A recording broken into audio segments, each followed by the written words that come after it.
teaser video. With that out of the way, thank you for clicking this. Now let's get into Spider-Man No Way Home. Okay, so on Friday, there were several leaks of the costumes we're about to talk about floating around in DMs. I was too busy chatting to hot babes online all day to see them, and that's what I'm telling Marvel if Kevin Feige comes a knocking.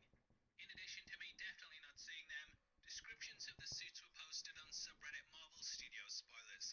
The next day, Twitter user Ember on Main said that they'd sent in the images to the subreddit, but as they hadn't been given credit, they wanted to make him regret it, so decided to post them all over the internet.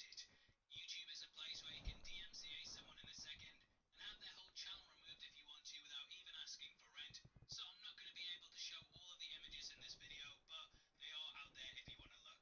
However, what we do have is someone who has knocked up concept art of what they look like, and I think that should be fine to go over as it's being created by Sony. Now, the first thing I want to talk about is the three Spider-Man suits. We've known for a while that Andrew Garfield and Tobey Maguire would be reprising their versions of Peter Parker in the movie, but we didn't know whether this would be in brand new costumes or not. However, we can confirm that Tobey will be wearing his suit from the Raimi trilogy, with Garfield wearing his one from The Amazing Spider-Man 2. Honestly, I think this is the best move by the studio, as to me, these costumes are absolutely perfect. They're both iconic to their versions as well, and it would be a real shame to not get these in the MCU. What Sony and Marvel would run the risk of doing is putting them in new suits that don't look as good, and it would also slightly detach the characters from the versions that we know and love. Ember also posted that Kirsten Dunst will be in the film, and though it's said that the villains will be what-if versions, it is likely that the two additional Spider-Men are going to be pulled across from their solo movies.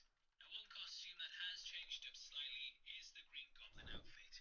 As I said, we will be using fan mock-ups, but they're pretty much what was shown in the images.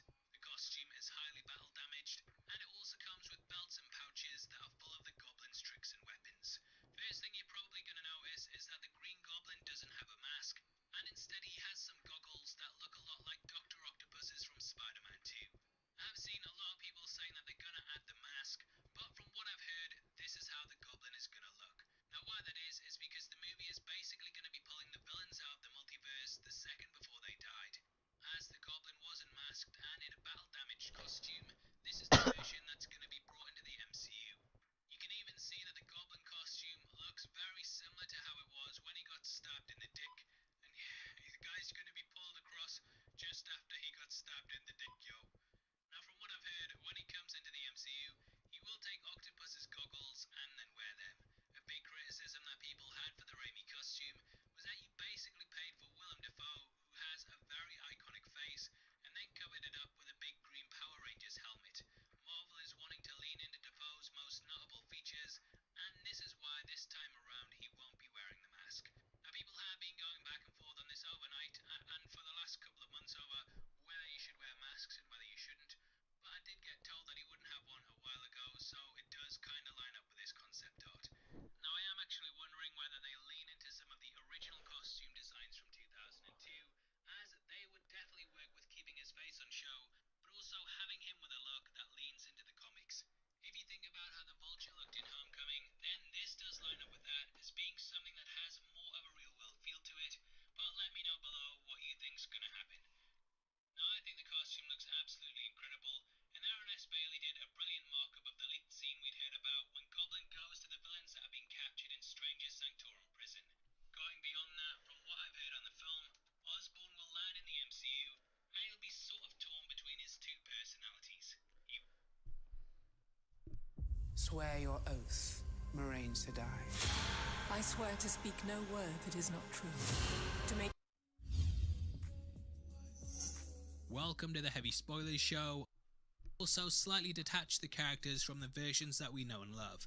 Ember also posted that Kirsten Dunst will be in the film, and though it's said that the villains will be what-if versions, it is likely that the two additional Spider-Men are going to be pulled across from their solo movies.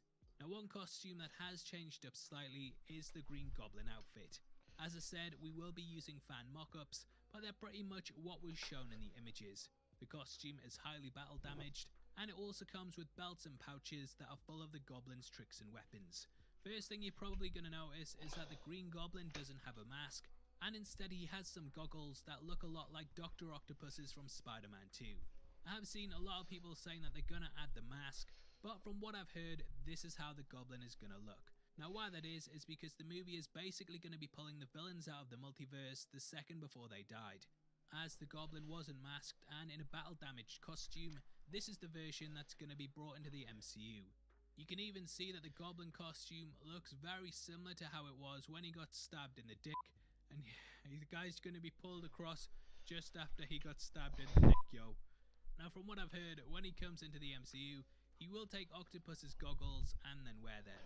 A big criticism that people had for the Raimi costume was that you basically paid for Willem Dafoe, who has a very iconic face, and then covered it up with a big green Power Rangers helmet. Marvel is wanting to lean into Dafoe's most notable features, and this is why this time around he won't be wearing the mask. Now people have been going back and forth on this overnight and for the last couple of months over whether you should wear masks and whether you shouldn't, but I did get told that he wouldn't have one a while ago, so it does kinda line up with this concept art. Now I am actually wondering whether they'll lean into some of the original costume designs from 2002, as they would definitely work with keeping his face on show, but also having him with a look that leans into the comics. If you think about how the Vulture looked in Homecoming, then this does line up with that as being something that has more of a real world feel to it, but let me know below what you think's gonna happen. Now I think the costume looks absolutely incredible, and Aaron S. Bailey did a brilliant mock-up of the leaked scene we'd heard about when Goblin goes to the villains that have been captured in Stranger's Sanctorum prison. Going beyond that, from what I've heard on the film, Osborn will land in the MCU, and he'll be sort of torn between his two personalities. He will then wear a blanket in order to make himself look homeless, and he'll go to Aunt May's feast operation and lay low there. My bad. I didn't know that how to update the game. Oh, so I could play at 59%, so it's not that bad. After Peter captures the other villains and locks them up, he'll bump into him at Feast, and this'll be where he tries to convince him to free them.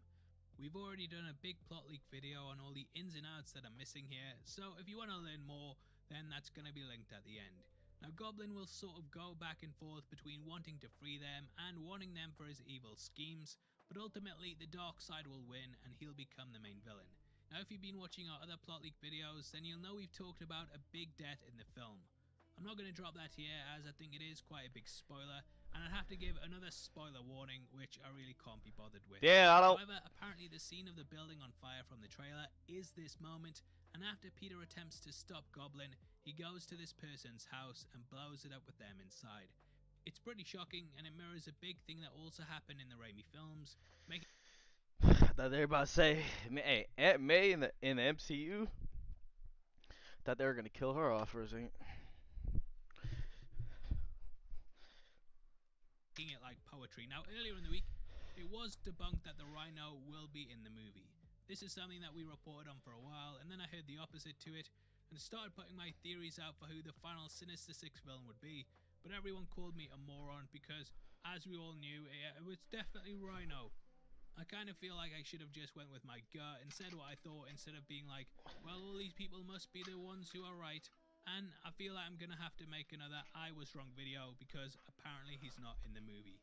Now that being said, all the latest reports are saying that there are only 5 villains in the film, and this will be Goblin, Doc Ock, Sandman, Electro, and the Lizard. The Sinister Five just sounds very weird, so if there is a spot open, personally I'd love to see the Scorpion fill it. I don't know whether he's in the movie or not, but there was a Scorpion robot included in the LEGO playsets, and if we look at the arc of the villain in the MCU, his return here makes a lot of sense. In the post-credit scene of Homecoming, he was of course desperate to find out Spider-Man's identity. Far From Home then revealed that, and thus it just makes sense to tie it all together and have him be a villain in this one. Movie climaxes normally pair people off with their counterparts, which is why in so many final showdowns you get the male main character fighting the male main bad guy, the female character fighting the female one, and so on and so forth. I think that Tom needs an MCU villain to fight off against, and Scorpion would provide that, otherwise he's just going to be going head to head with people from other universes. I think they kinda need to do Scorpion as well, as otherwise it's been 3 movies now where he hasn't suited up, and it makes that post-credit scene in Homecoming pretty pointless if we don't get a payoff. Now the next trailer is something that everyone on the internet is desperate to see. Throughout the week, we got a lot of new clips that were labelled as being leaks from the second trailer, but they've now been debunked as being alternate takes that come from the first one. This included a scene in which Peter had just stopped a criminal, and he then had green paint thrown over his suit. Shoutouts to Cosmic Wonder, who earlier in the week released this as a scoop, and he said that this is how Peter actually ends up getting his black costume. The scene actually starred Tom Holland's brother as the bank robber, and then Peter strung him up, which is when he had the paint thrown over him. He can't wash this out, and he ends up turning the suit inside out, which is how he gets the black one, which is basically just the red and black one reversed. There was also a moment which Spider-Man swung through the city, and he was grabbed by Doctor Strange's cloak, with it sitting around his shoulders like how it was in What If.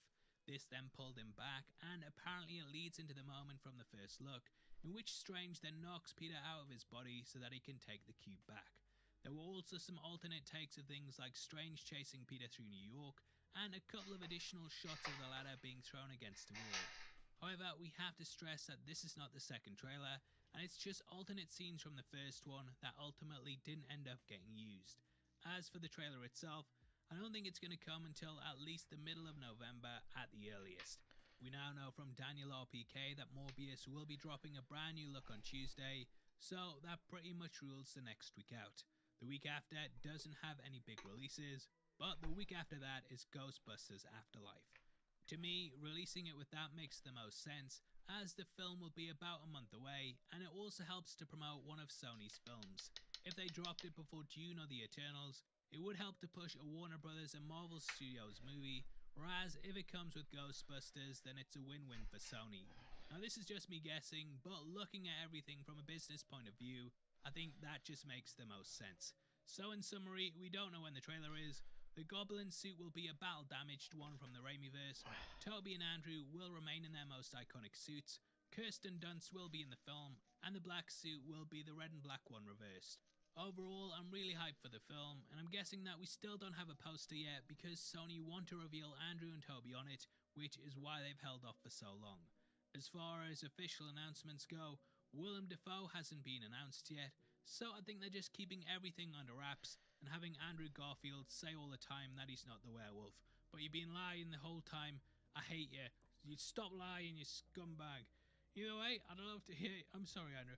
Either way, I'd love to hear your thoughts, so make sure you drop them below and let me know. We are running a competition right now and giving away 3 copies of the Zack Snyder DC trilogy on the 30th of November, and all you have to do to be on the chance of winning is like the video, make sure you subscribe with notifications on, and drop a comment below with your thoughts on the news. We pick the comments at random at the end of the month, and the winners of the last one are on screen right now, so if that's you, then message me on Twitter at Heavy Spoilers. If you want something else to watch, then make sure you check out our full plot leak breakdown, which will be linked on screen right now. We go over the ones we kinda skim past in this video, and also just talk more about what we know in the movie, so definitely go and check that out if you just love dem spoilers. If not, then thank you for sitting through this video. I've been Paul, and I'll see you on the next one. You take care, peace. You take care. Nah, now this nigga wanna play fucking Destiny, bro. Swear, man. Right when I was gonna hop on the game, bro. I knew this shit was gonna happen.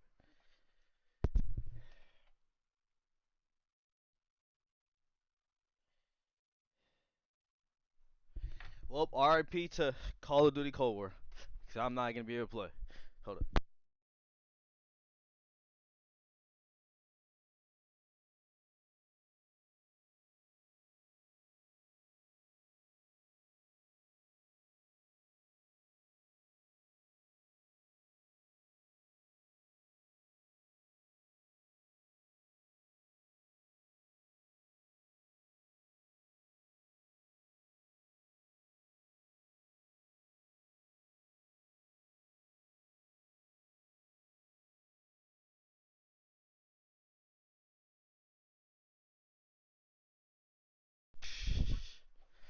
Well, I was gonna play Cold War, but this nigga wanna fucking call my phone now to play the fucking game.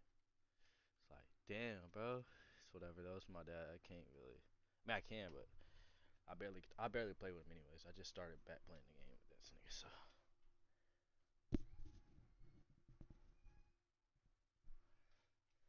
I'm fucking pissed. I was actually looking forward to playing Cold War.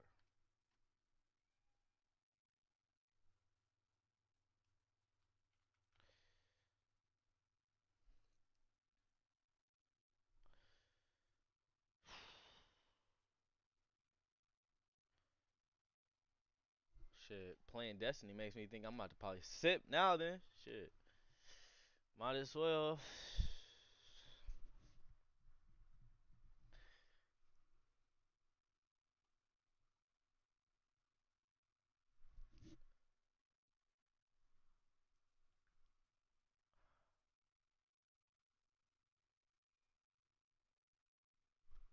Just play with him. Probably ain't gonna play too long.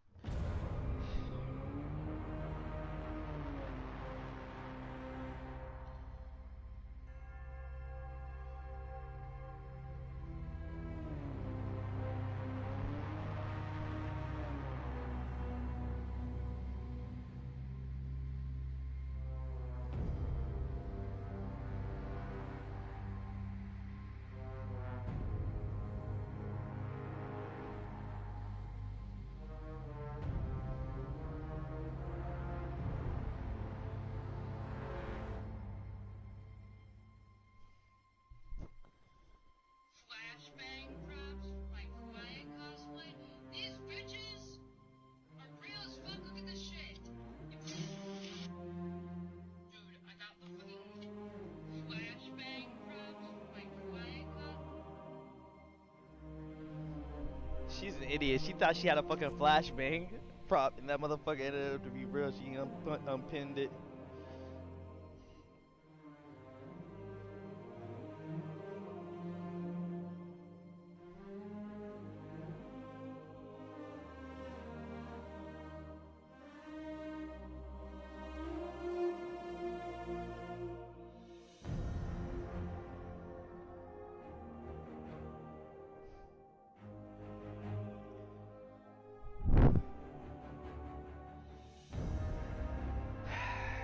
I wanted to play Warzone, really. I knew that was gonna happen.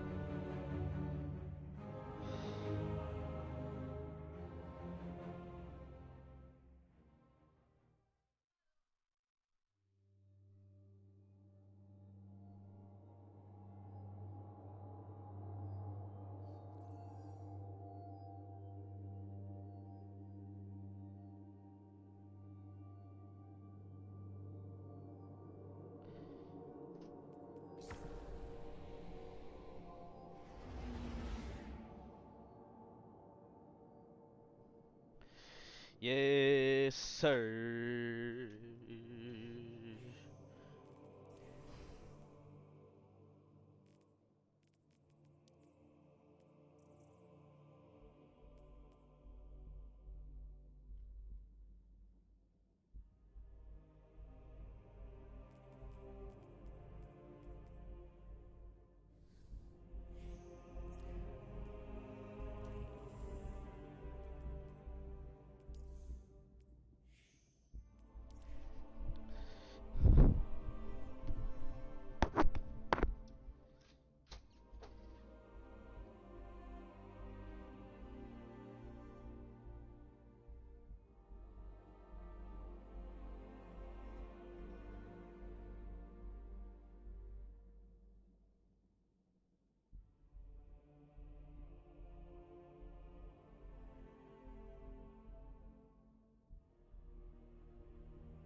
Yes, Guardian?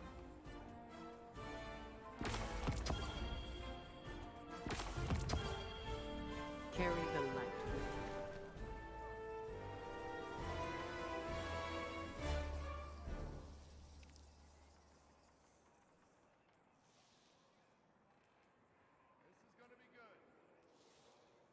Stick close, Lewis. You don't want some trigger-happy Guardian looking at you over their sights. All right, let's report this. I need a break.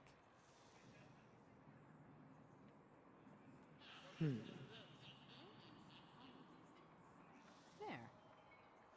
I think that's it.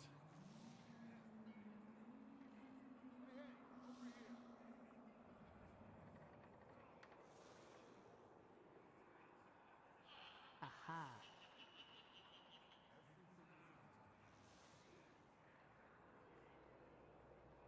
Just one more second.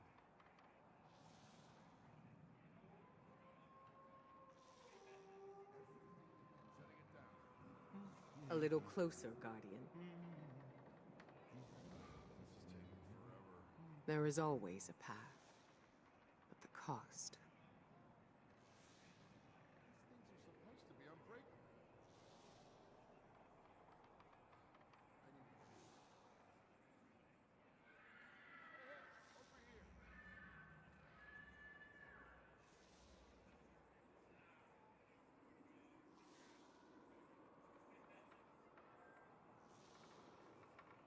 Up out of the dark.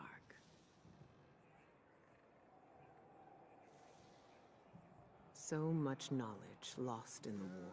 Keep it together, girl. A pity I was so busy.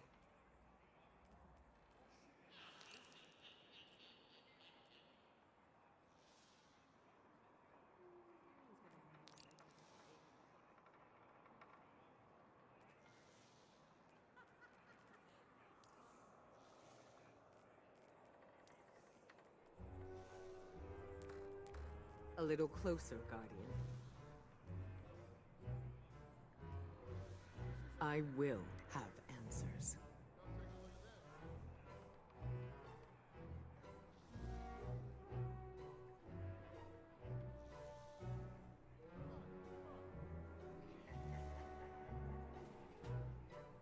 We're all the same, deep down. We all want the same things. Guardian, ghost, human, exile, awoken, frame, bird. Do you have knowledge to share?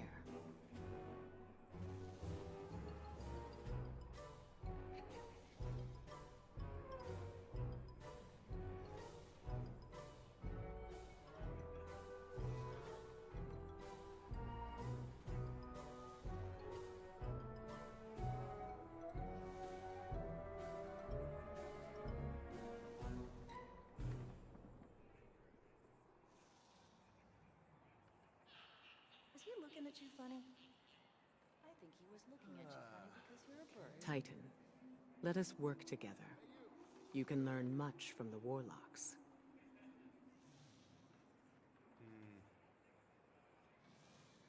Yeah, somebody put an HH-40 on where an HH-30 is supposed to go.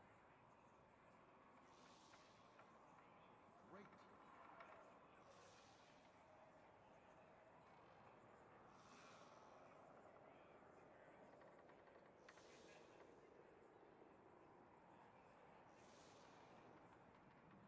Excuse me. My mind was somewhere else. I appreciate what you're saying, Tyra. Thank you. Yes, we'll speak again tomorrow.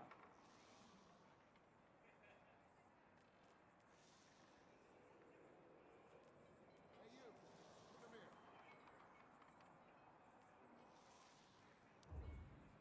That's impossible.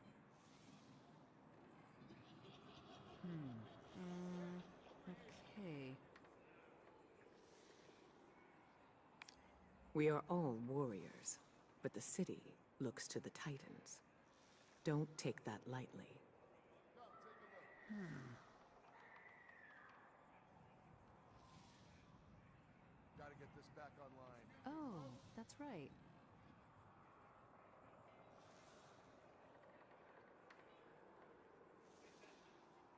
I don't know why we're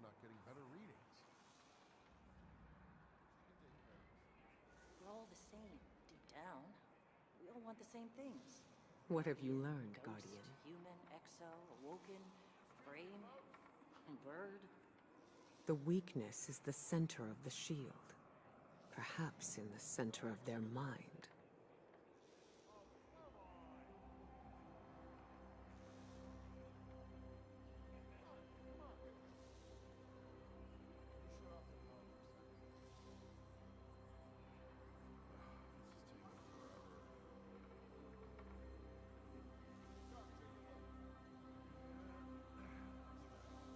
You have questions, Titan? This many guardians. Probably have listened at school more.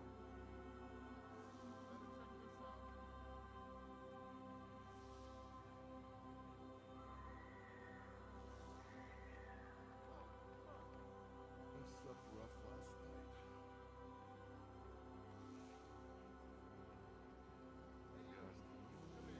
Second.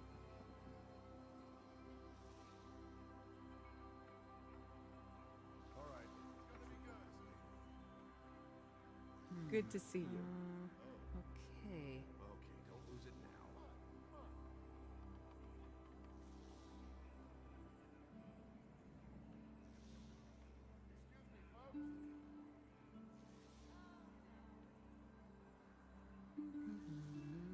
Stick close, Lewis. You don't want some trigger-happy guardian looking at you over their sights.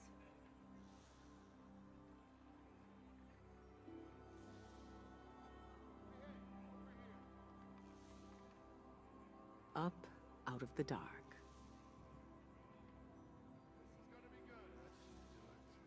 How can you pass on what you have learned to others?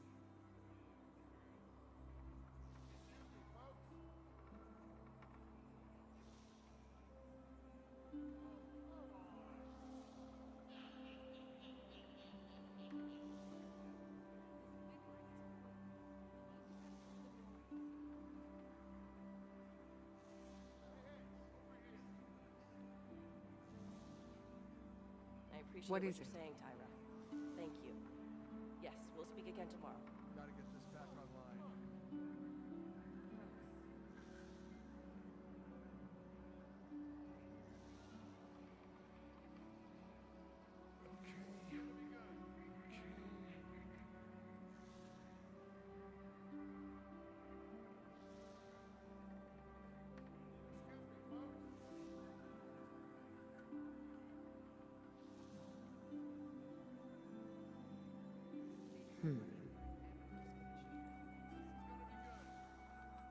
Deep breaths, Raya. We have battles Chance to there are any fight. bears up here? It can Think wait. about this for a minute. Very small.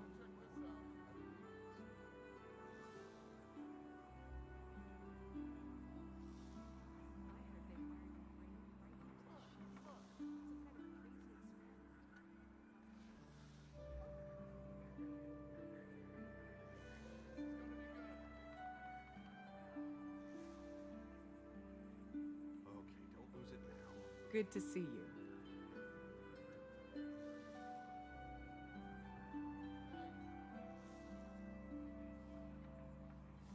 Stick close, Lewis. You don't want some trigger-happy guardian looking at you over their sights.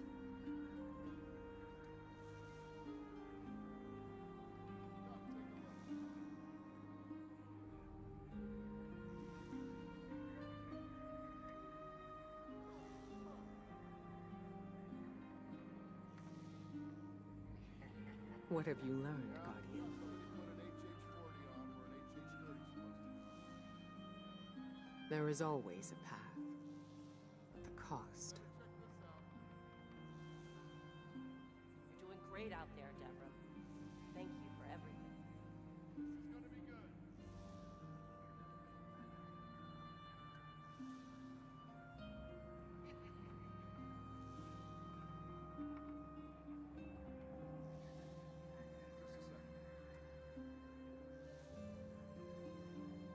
Perhaps the harmony in the tower can lead to unity in the Warlock orders.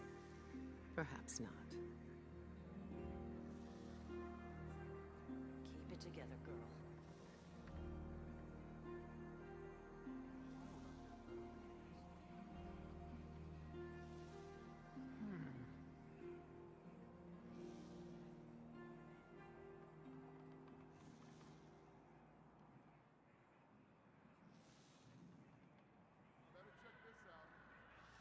Up out of the dark.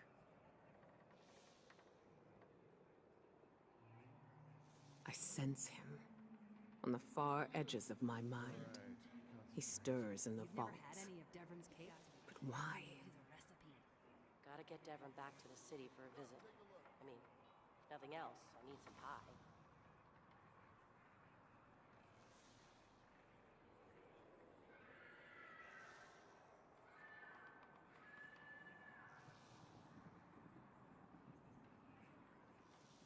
Good to see you. Watch out.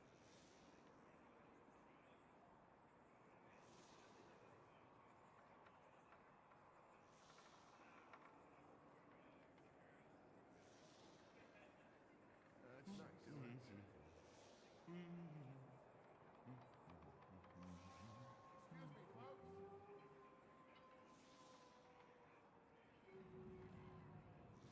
Excuse me, folks. Let's see now. Hey, you. Come here. I know you are capable. Keep it together, girl.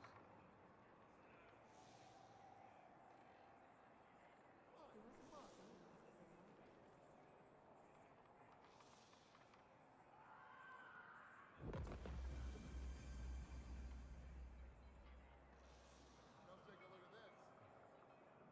Again.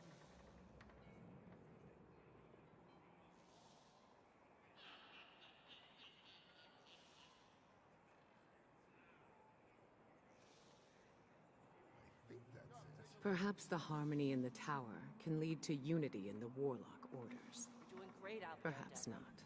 Thank you for everything. This is gonna be good.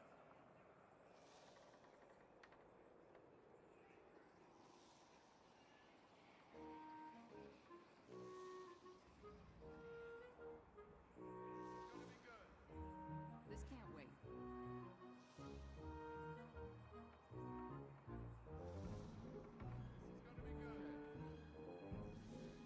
I know you are capable. We're all the same, deep down. We all want the same things. Guardian, ghost, human, exile, awoken, frame, bird.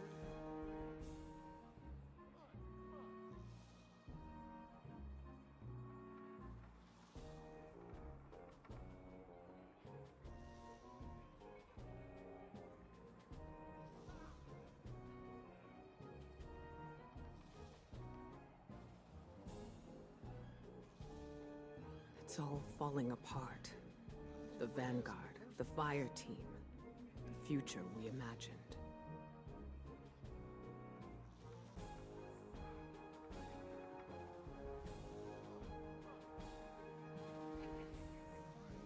Right.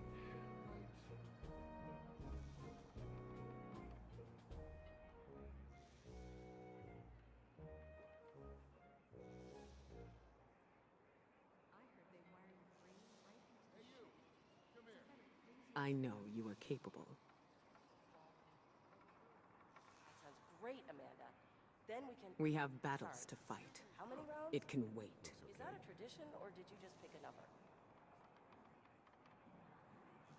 Let's see. Hey, hey, over here.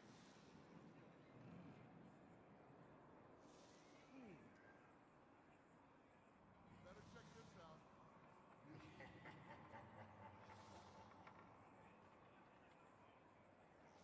Come take a look at this. Avenge him, Guardian. I wish I could go with you, but I'll cover for you here. Deep breath, Soraya. Avenge him for Chance both there of are any us. bears up here is very small.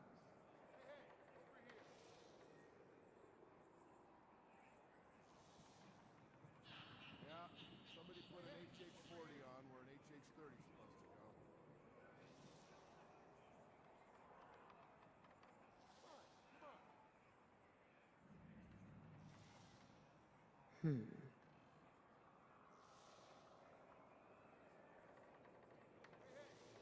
I am not afraid of the dark. If I had known I was going to be working with this many guardians, I would probably have listened at school more. Come, take a look.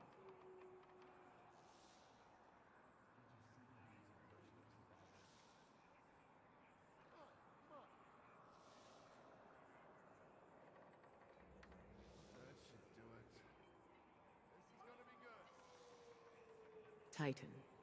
Let us work together. You can learn much from the warlocks.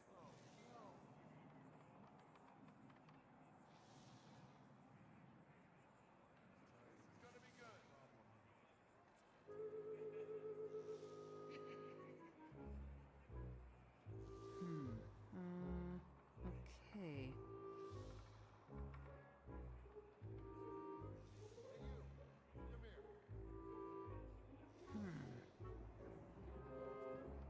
What have you learned, Guardian?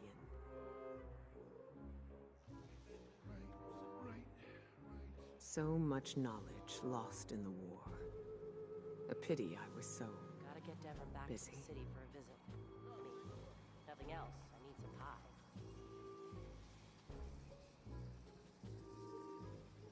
Okay, don't lose it now.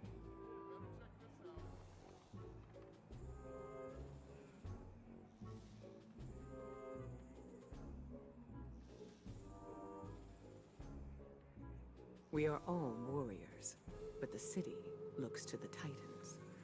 Don't take that lightly.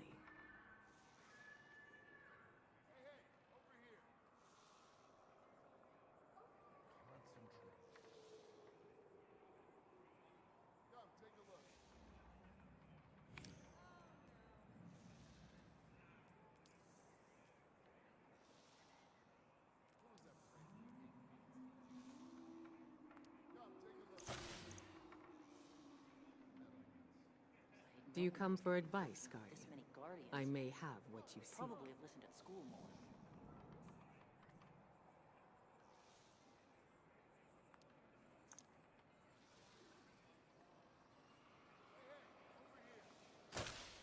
Somebody made a mistake here.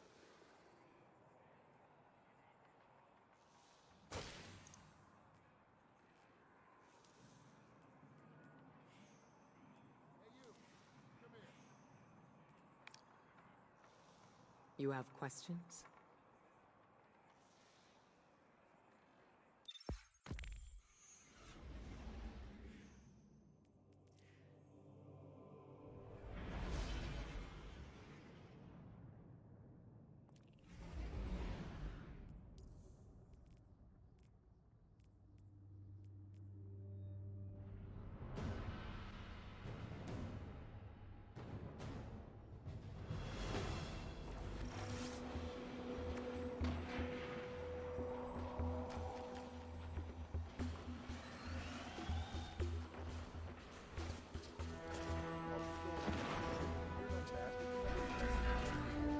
Whether you're a new player or you've been playing for a while, I think that the Risk Runner is an exotic worth getting your hands on.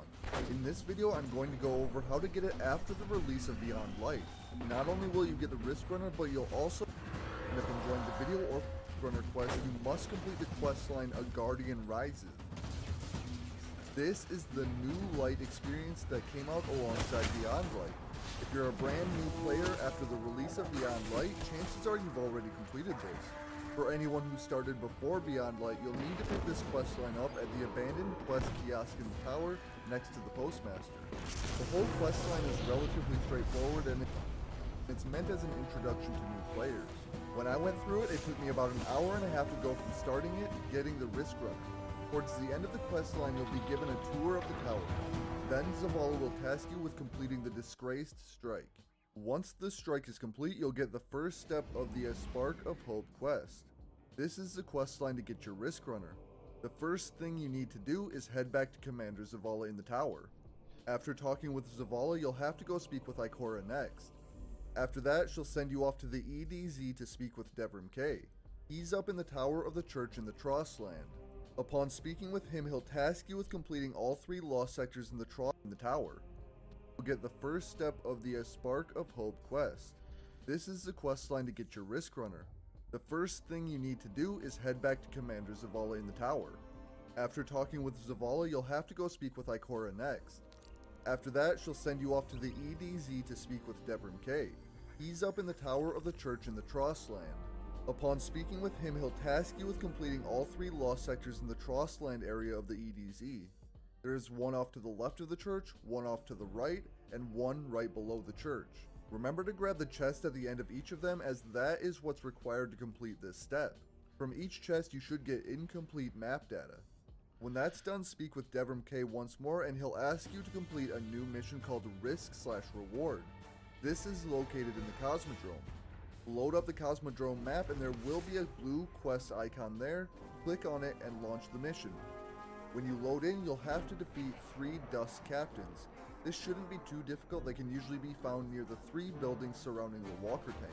You will sometimes get credit for those defeated by other Guardians in the area. Once the 3rd captain is down, you'll notice an arrow on your radar pointing you in the direction you need to go. Since I didn't get a waypoint, I want to show you the exact path you'll need to take. I must warn you that the enemies found within the wall are 1150 power and could be challenging if you're significantly lower than that. Follow the path shown on screen.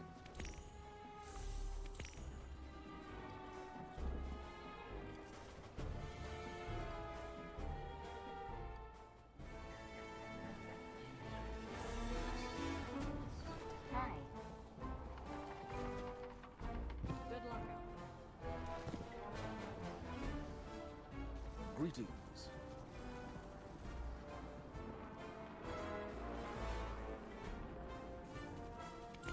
Don't let it go to waste. Our light still burns.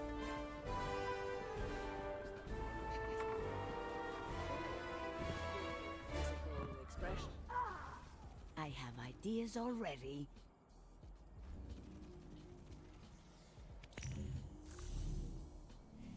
Okay, back to work.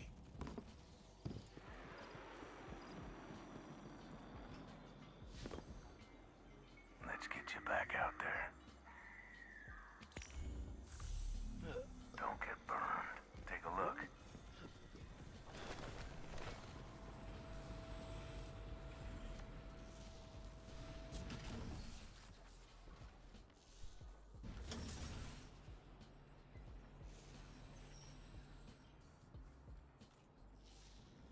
From that, follow the path shown on screen. First step of the Spark of Hope quest. This is the quest line to get your Risk Runner. The first thing you need to do is head back to Commander Zavala in the tower. After talking with Zavala, you'll have to go speak with Ikora next. After that, she'll send you off to the EDZ to speak with Devrim K. He's up in the tower of the church in the Trostland. Upon speaking with him, he'll task you with completing all 3 lost sectors in the Trostland area of the EDZ. There is one off to the left of the church, one off to the right, and one right below the church.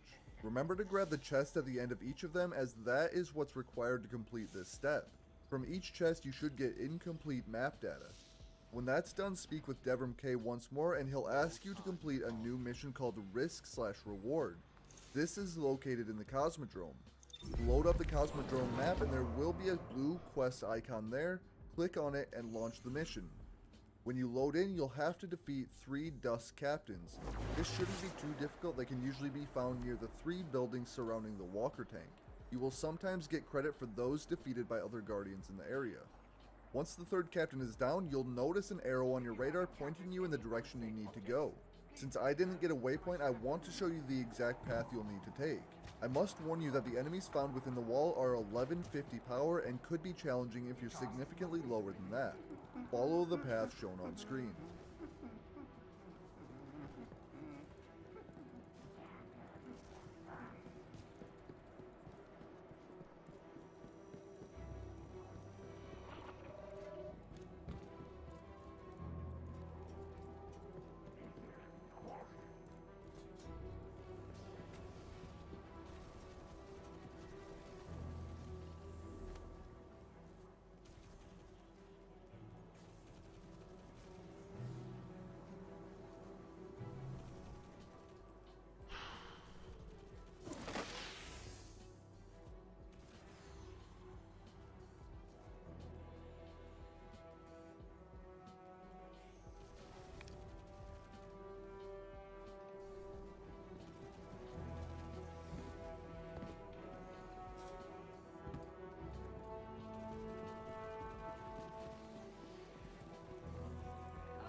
Anything you need?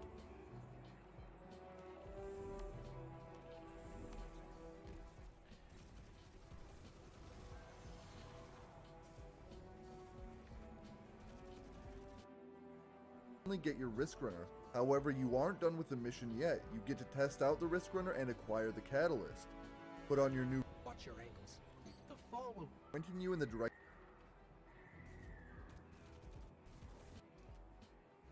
sarcasm.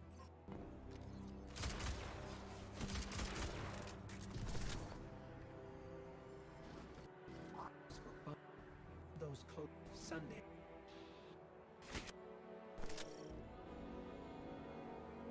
You get to the end of the jumping. His funny chicken-loving friend left us a present.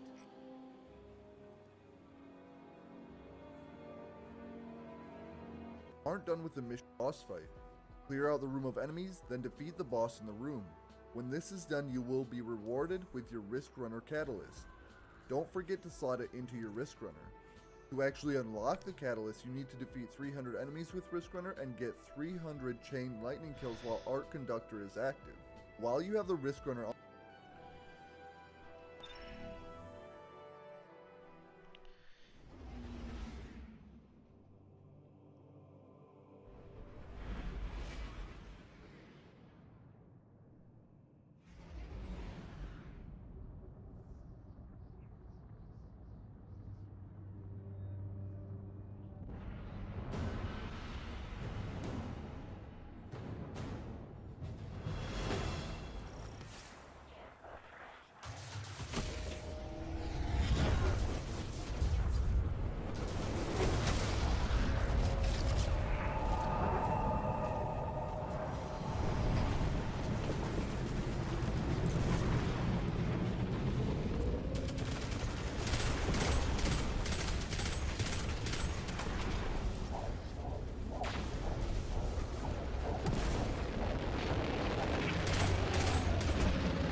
Banshee's notes mentioned a locked door near the gap.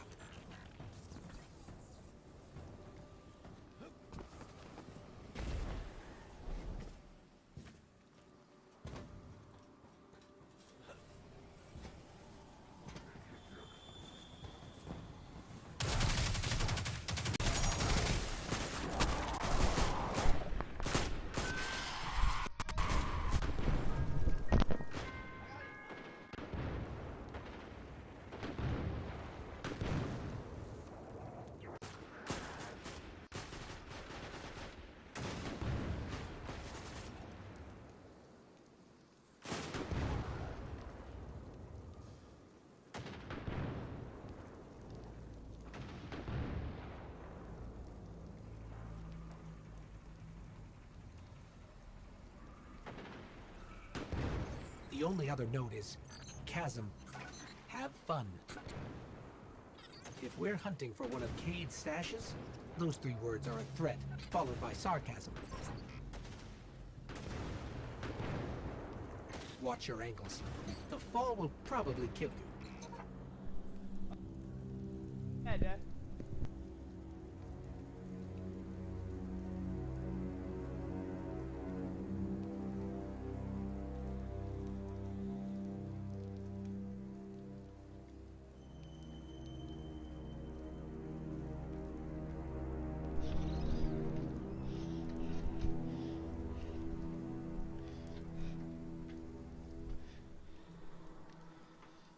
Guardian down.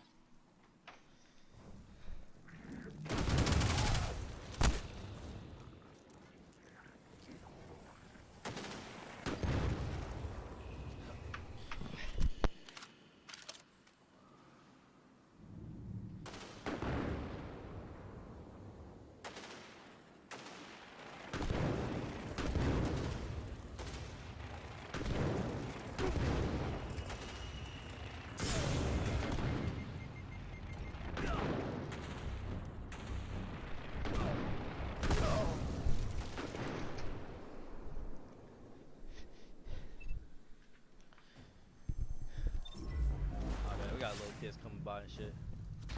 First it wasn't nobody.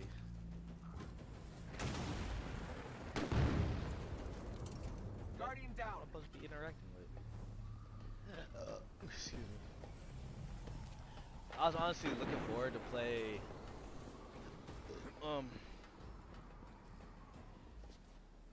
I was honestly looking forward to play.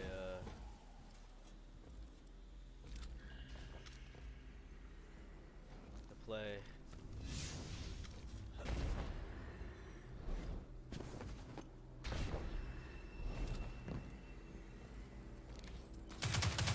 Play some Call of Duty, but oh my god, play with my dad, I guess.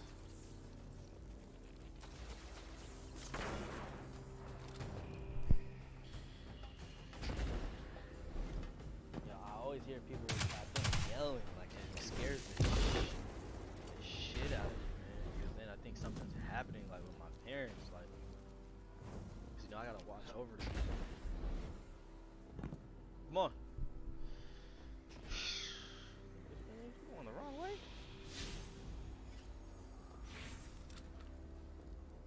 He is going the wrong way, man.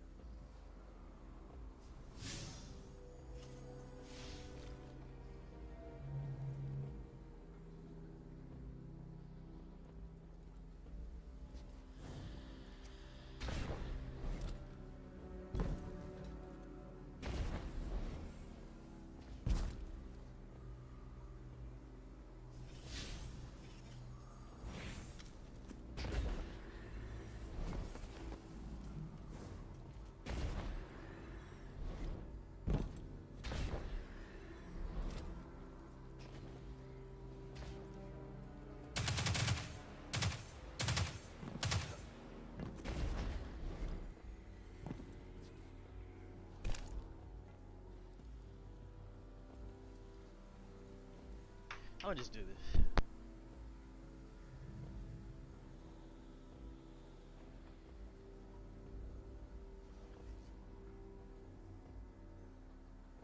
Guardian down.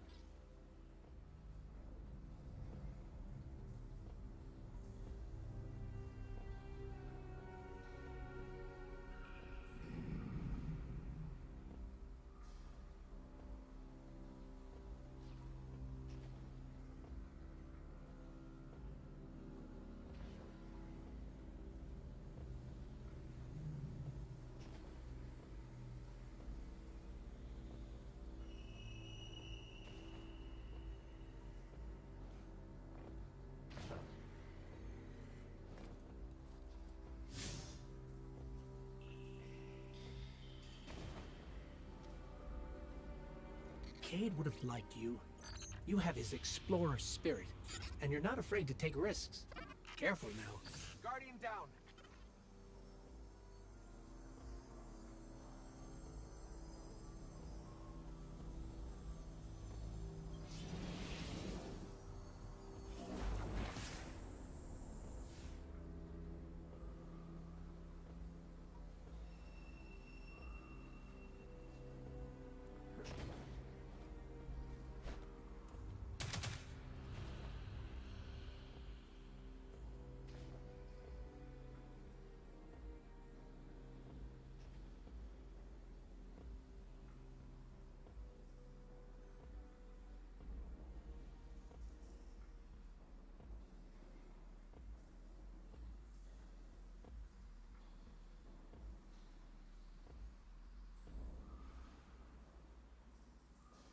Guardian, down.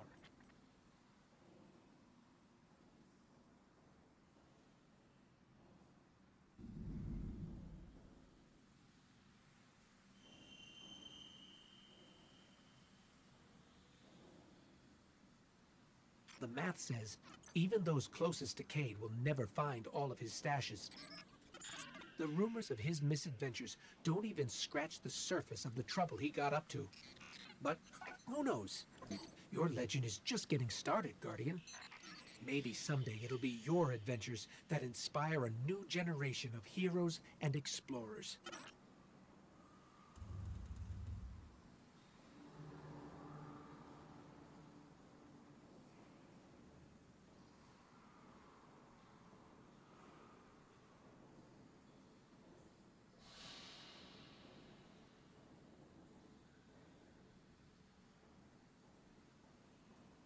Guardian down.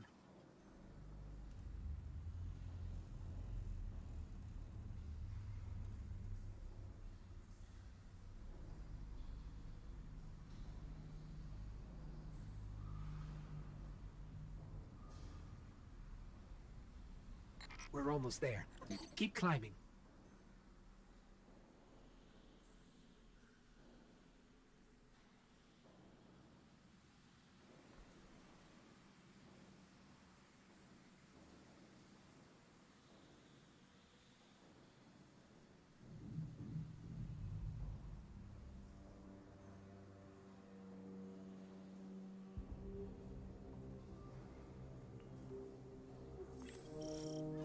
Banshee was right.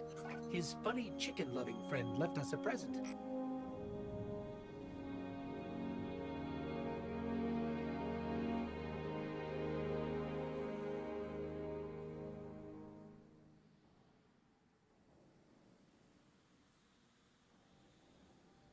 Oh, who we are.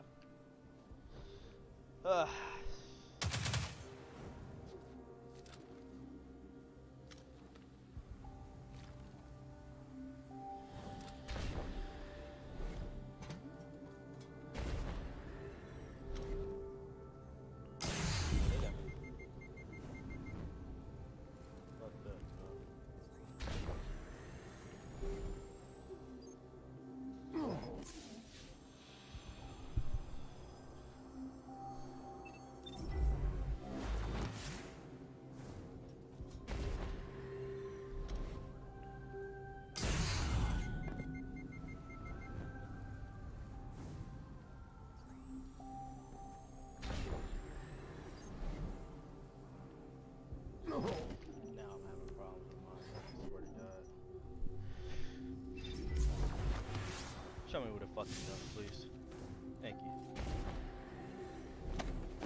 swear that shit got me killed fucking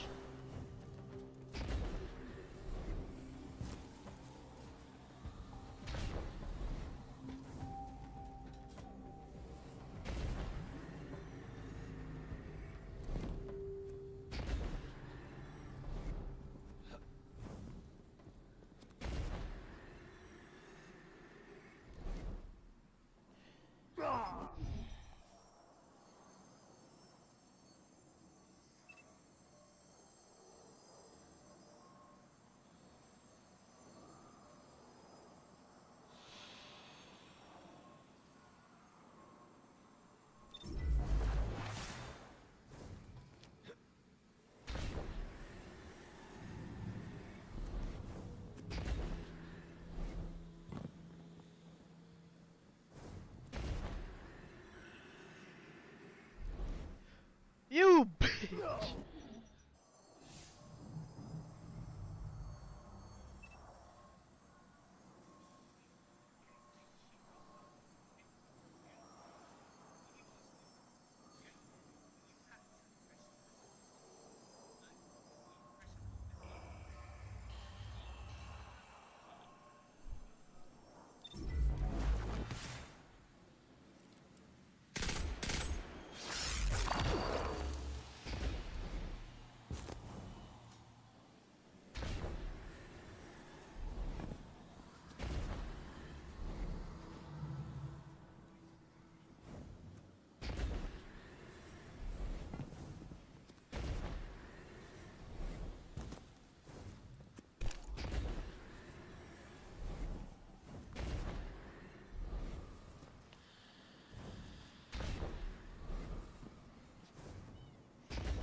Your arsenal keeps growing, Guardian. The technology in your hands hasn't been seen in hundreds of years. Which is to say, watch where you point that thing.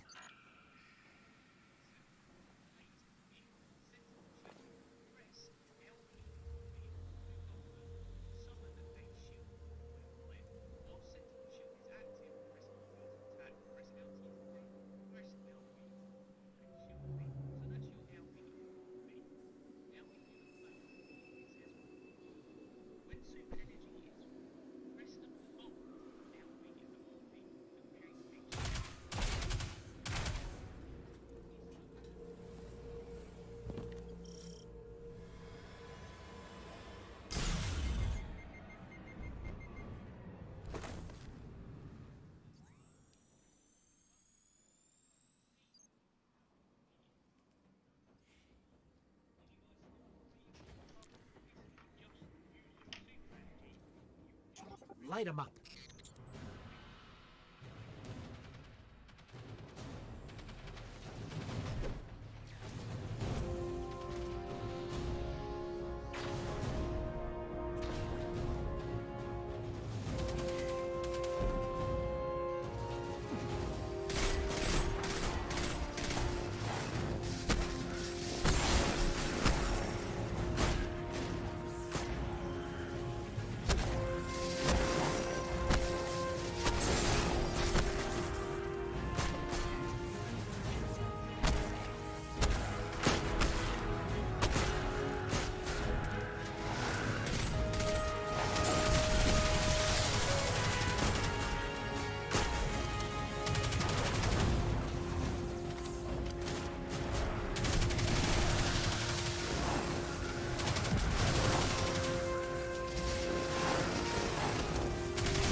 class ratings don't make any sense.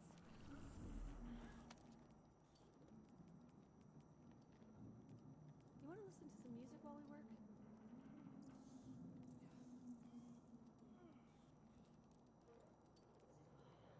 You want to listen to some music while we work?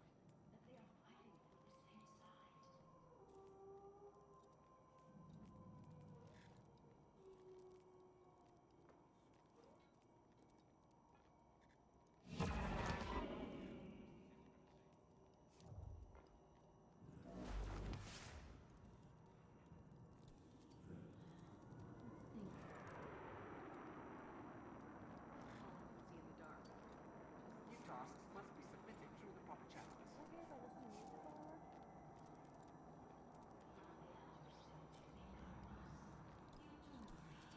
Basement cooler, basement outlaw. It's the old story. Status pending.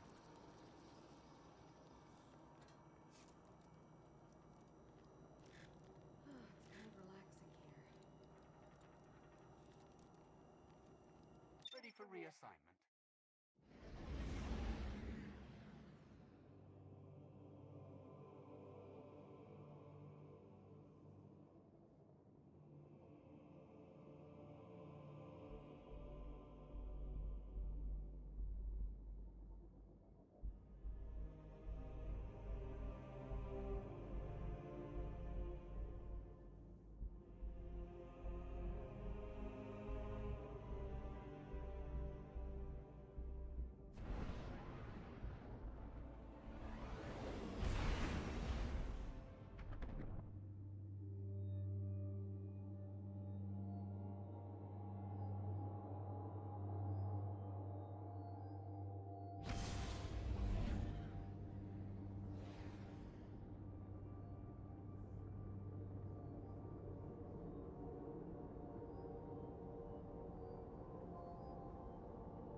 That's one fancy glimmer drill. Knowing you, it won't look that way for long.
resources are resources.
Fallen are feeding on that server.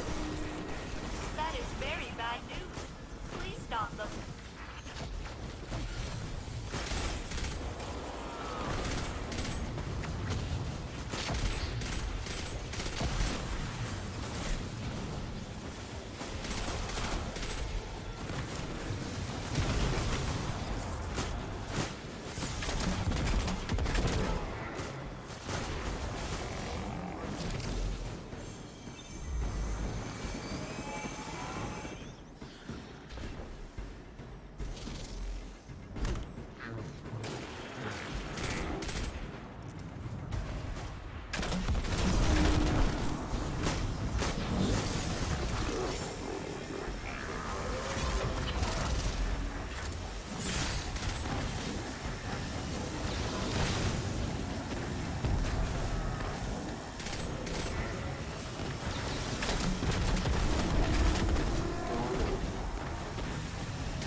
Did it. We broke open the servitor. Did you know ether exposure causes no permanent damage? Congratulations.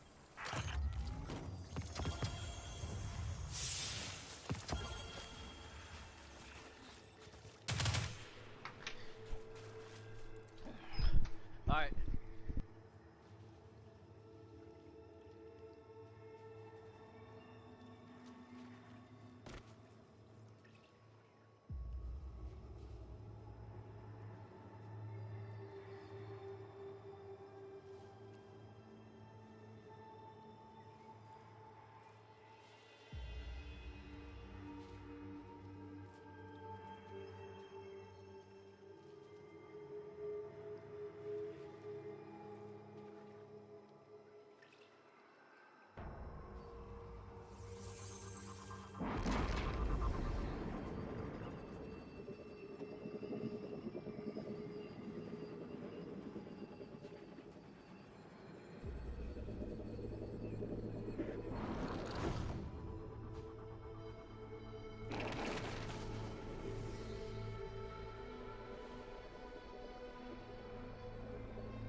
we are.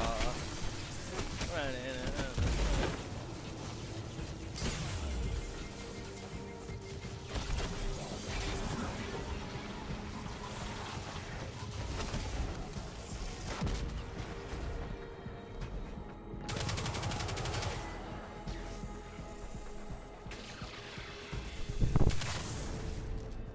Fuck happened to my sound?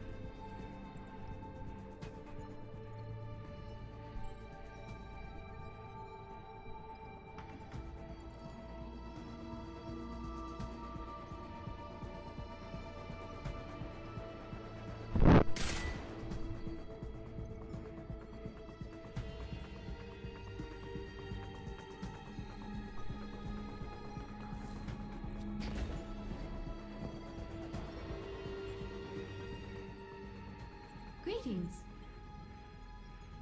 Goodbye.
The Red Legion has compromised this planet's crust.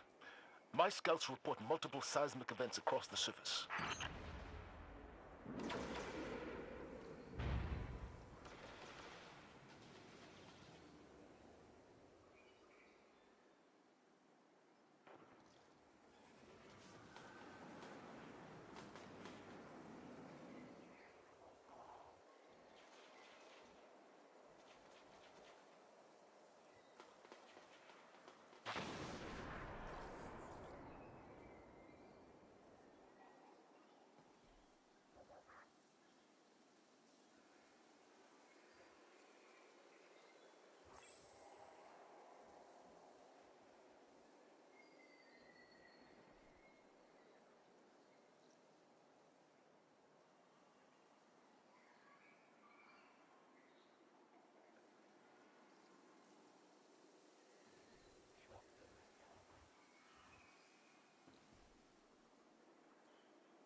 This nigga just never looks at the fucking map, bro.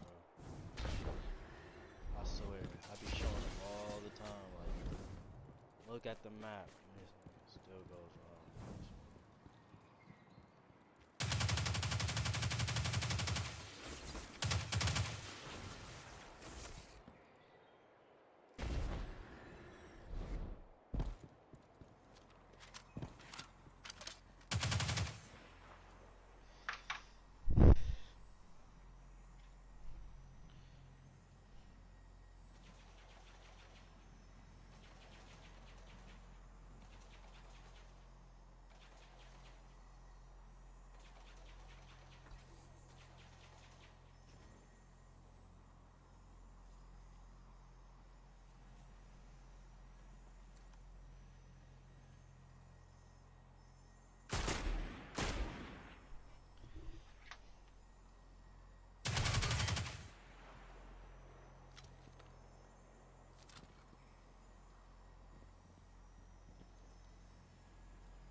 Already won.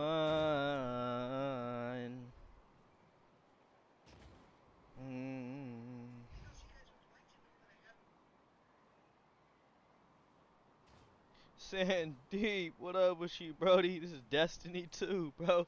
Is you a real person or not, bro? That's kind of a troll right there, bro.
candy I will ever eat is gummy candy. I can't eat chocolate.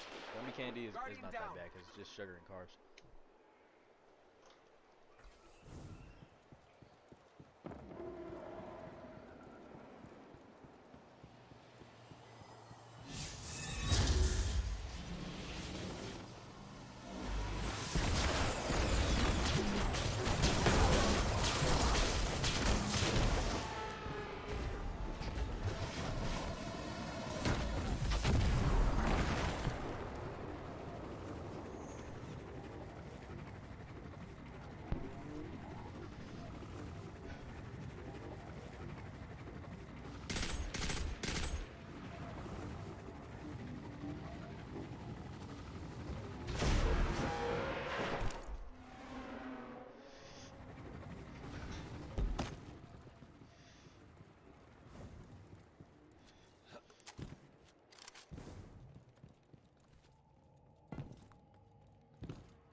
Oh, a barrier. This planet loves barriers. Zavala, I think they're trying to contain the Red Legion. They have bigger problems. Namely, you, Guardian. Guardian down.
Yo.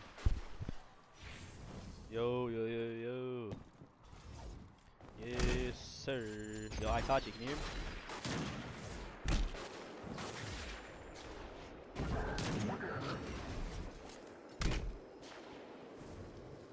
Itachi. Can you hear me, bro? Shake your head up and down if you hear me. Can you hear me up and down?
They want their drill back.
Switching guns.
Switching guns. Guardian down.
Modular mine neutralized.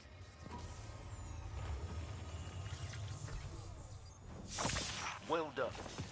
Failsafe, what's your assessment of this incident?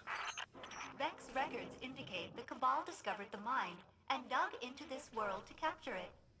Had the Red Legion achieved their goal, I estimate a 60% chance this planetoid would have been destroyed in the ensuing battles.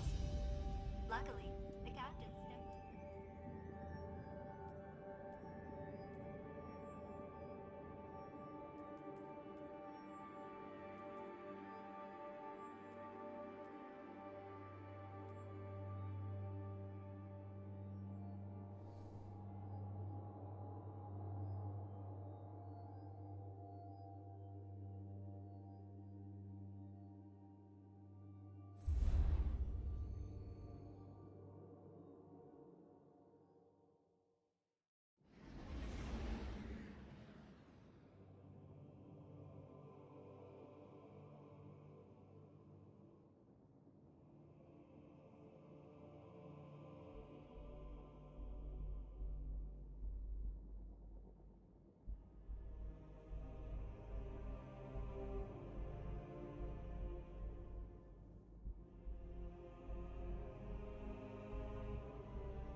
hotshot.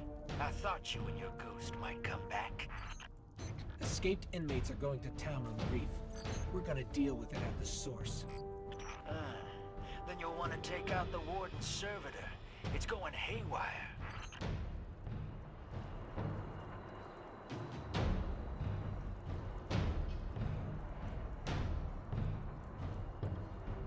Prison of Elders welcomes you.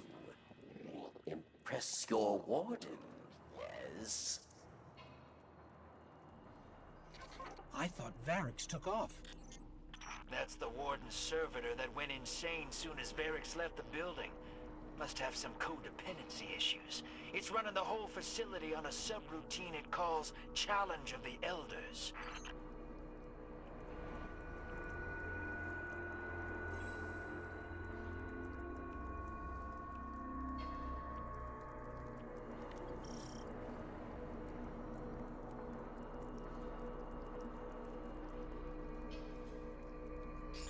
Only way to go deeper is past this prisoner transport. The warden's servitor blocked me from shutting down the whole prisoner transport system. So watch the rails. Long road ahead of you. We won't get this prison in order if you don't find that servitor and put a bullet in it. Incoming.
Important target, Guardian.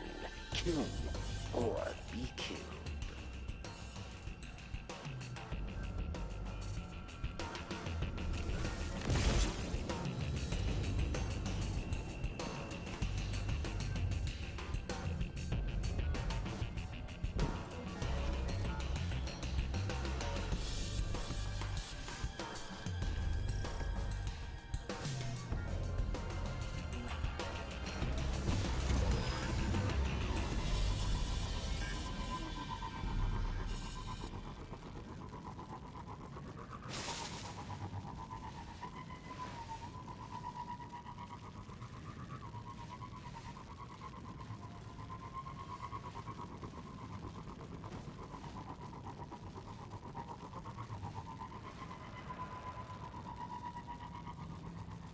Cabal war machine is on the march.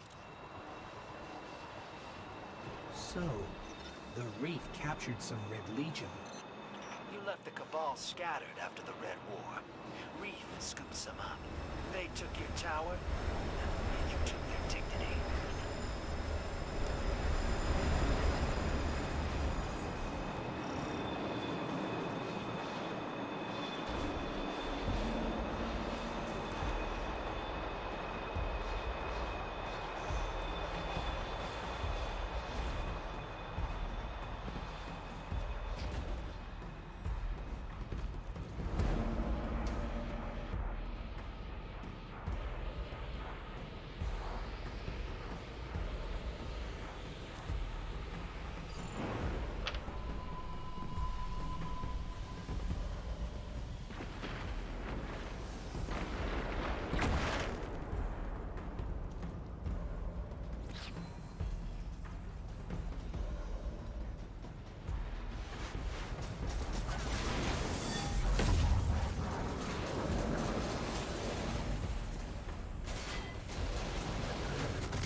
Round one. Kill them dead, Guardian.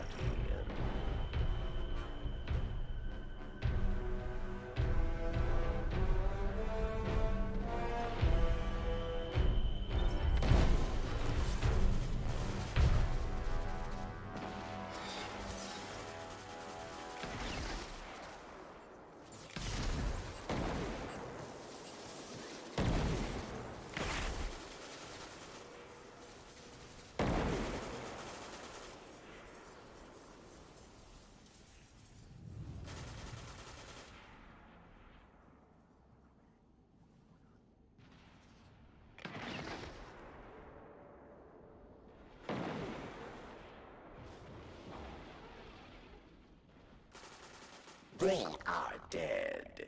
You are not.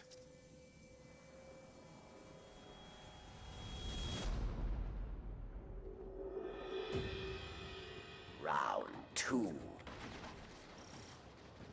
Dismantle mines, yes. Or you die.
victory. Well earned.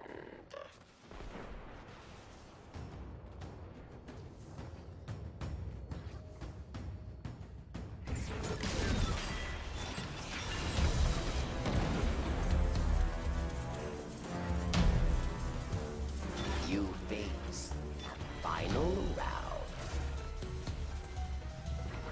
A mighty cabal challenges.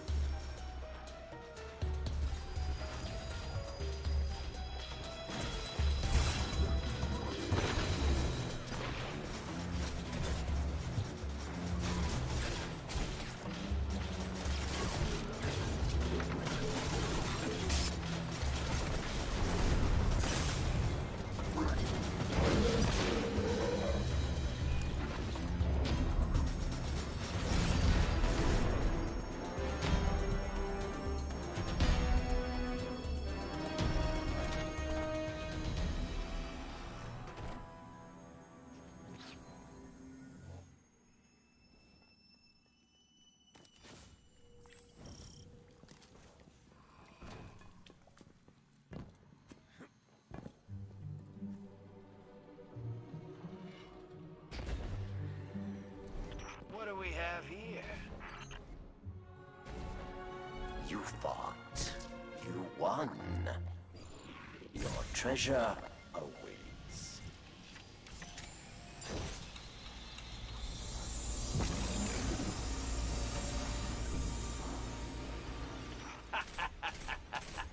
Looks like the trickster left you a present. I always hated her. But she made me laugh. That's the backup control room, where the warden's servitor keeps his closest friends and angriest inmates. Good luck.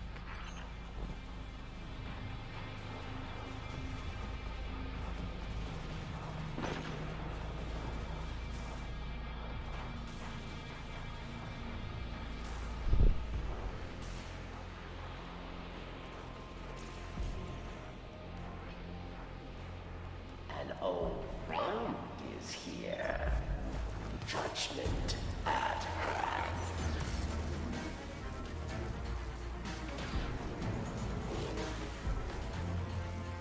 Vex. Advantage.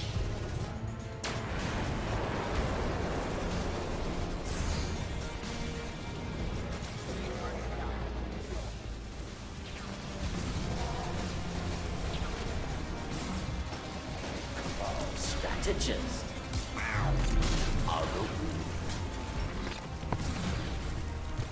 Time stalker outbreaks. The overmind. Minute.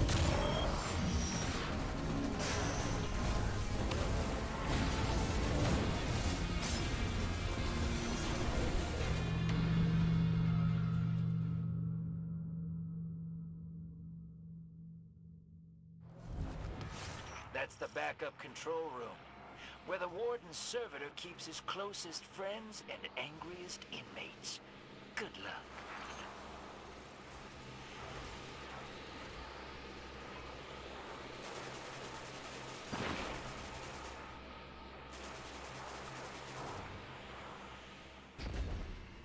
An old friend is here. Judgment at hand.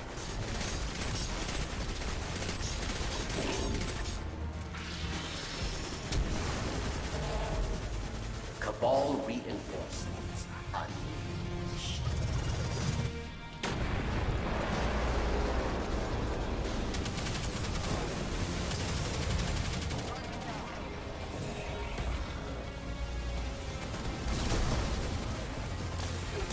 Vex.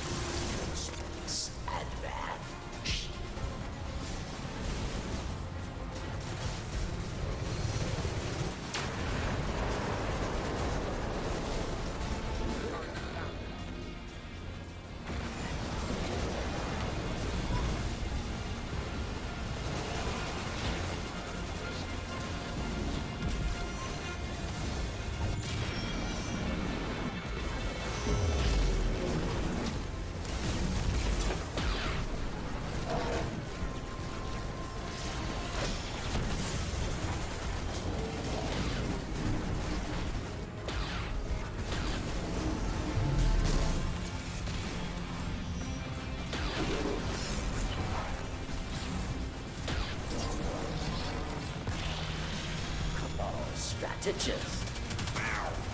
Haruki. What's your scam? You always have one. No scam.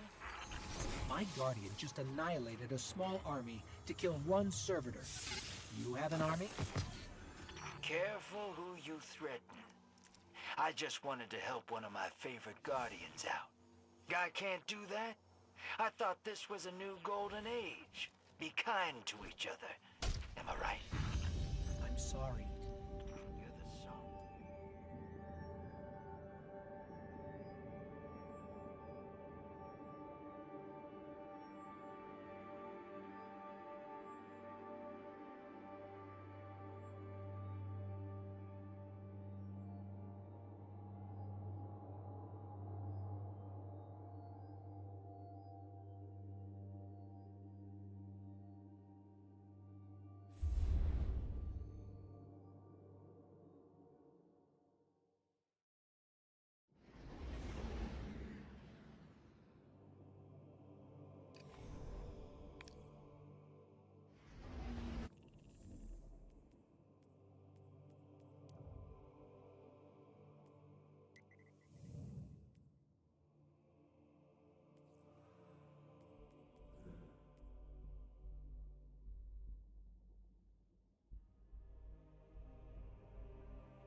Welcome to Nessus. This planet is crawling with Vex. The Red Legion is sent in crews. We need to know why. Failsafe, are you online? Commander, your favorite AI is ready to go. I'm tapped into the Vex network. According to their data, the Cabal have set off a series of quakes at the Nessus core.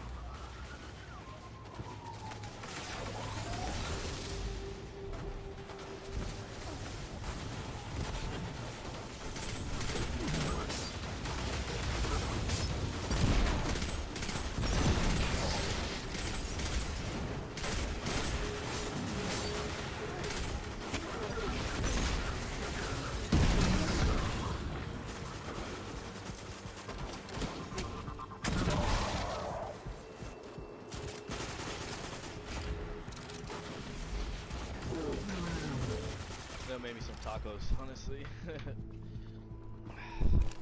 ain't take me a second.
1,000 maybe some tacos.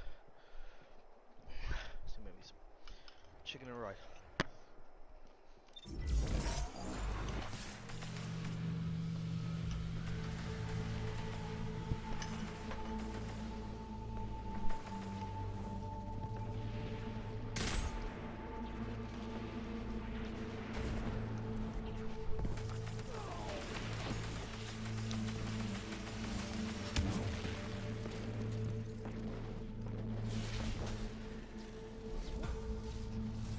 Oh, a barrier. This planet loves barriers. Zavala, I think they're trying to contain the Red Legion. They have bigger problems. Namely,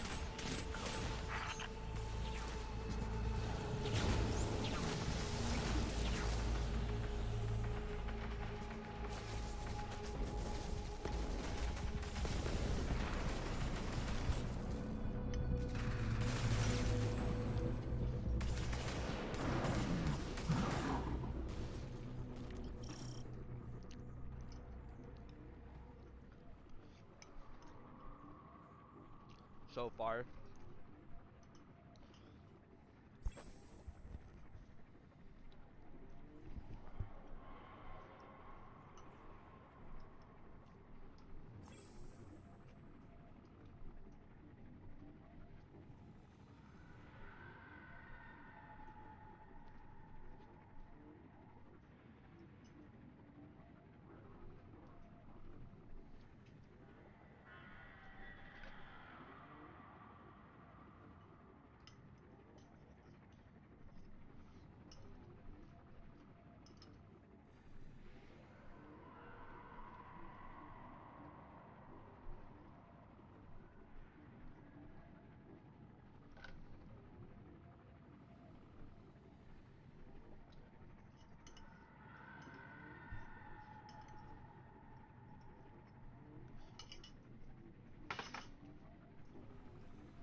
That chicken was good. I love baked chicken. It's fire. Especially all baked chicken.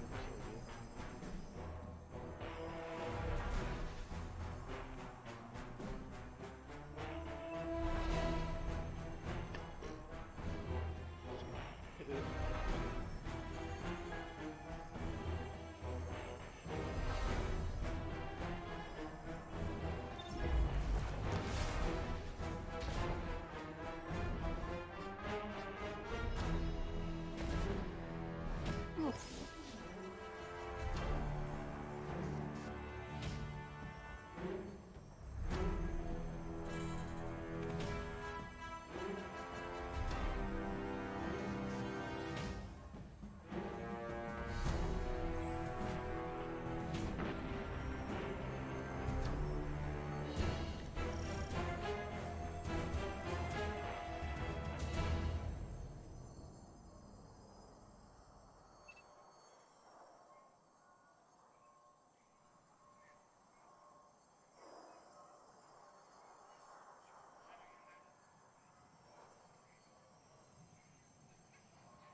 About to hop on Cold War in a second.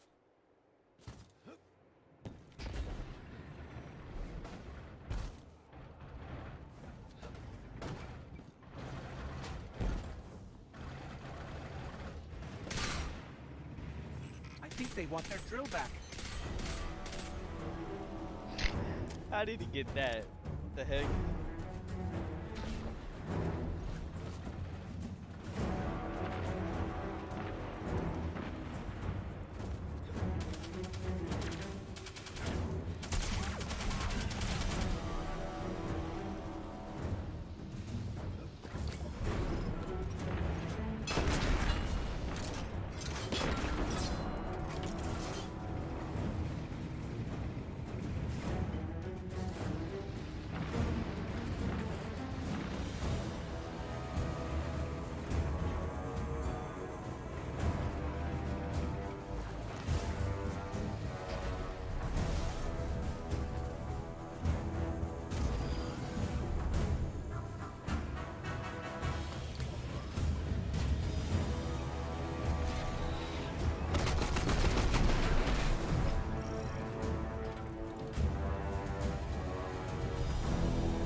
I thought there was a way to do it back.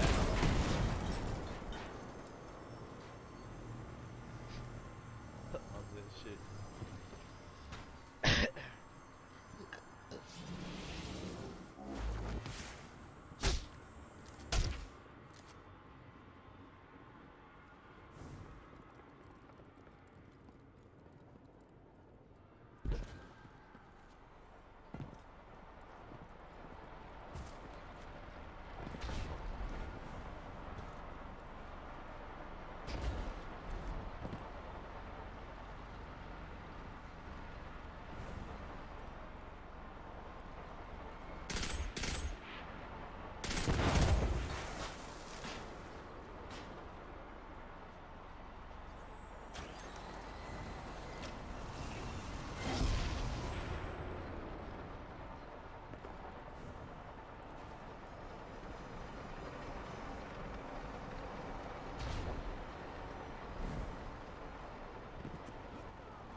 Switching guns.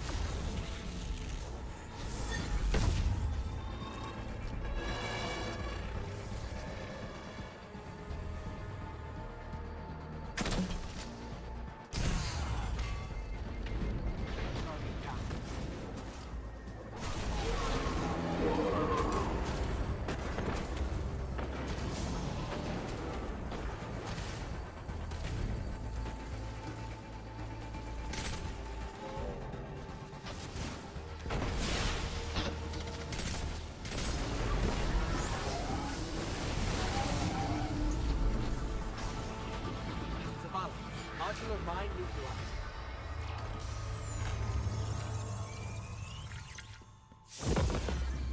Hey, failsafe. Yes, friendly ghost? We did it. We did a great job. Admit it. Technically, the captain did. You live in his backpack. Switch off.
Two star-crossed lovers have sullied my shore. Our old friend, the Mind-Bender, may rest in pieces. And in anon, a high-brood queen, traitor to her kin. Alexei have crossed lines with the Hive in the past, but never at this scale. I'm told there's a whole nest seething beneath my shore, and I want it exterminated. Snuff it out, and I'll contemplate your debts to me.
Fallen, up ahead. Houseless scabs, trying to claim a bit of land for themselves. Dead men walking, nothing more.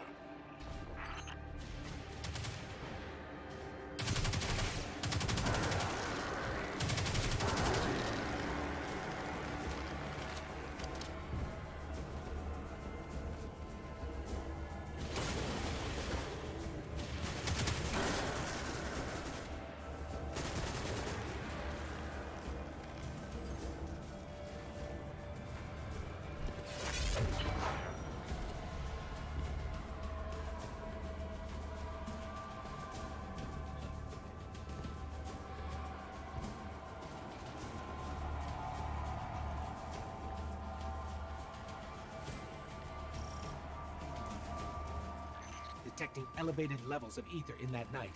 This worm is radiating ether too. Ether must not sit well with the hive.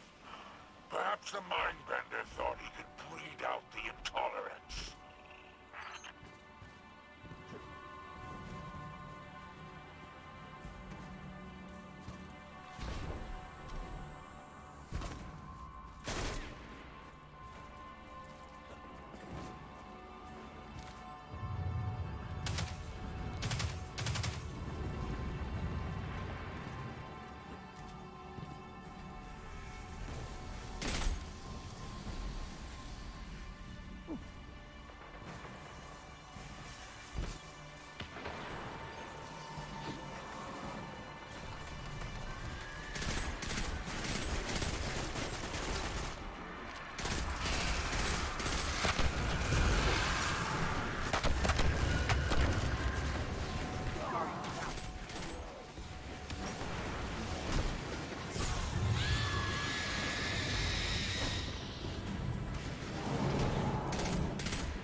Got company.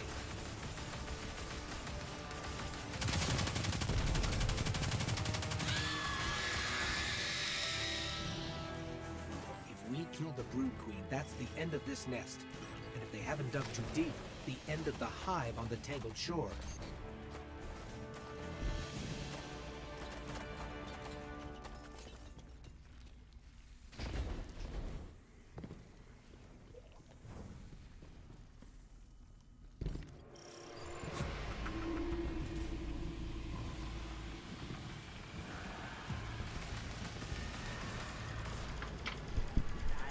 Bye. See, why do I got that song in my fucking head? I'm in Island Bye. It is. I'm in Island Bye.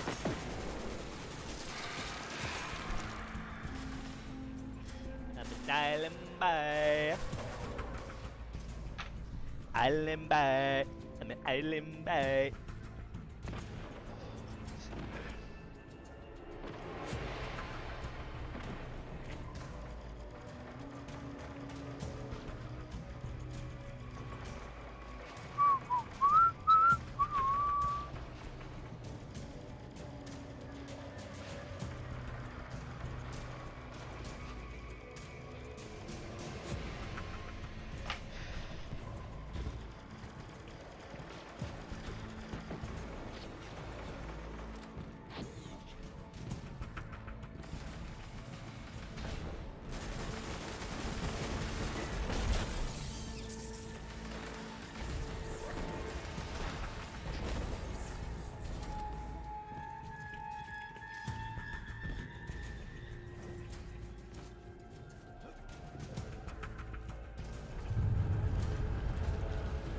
Watch yourself.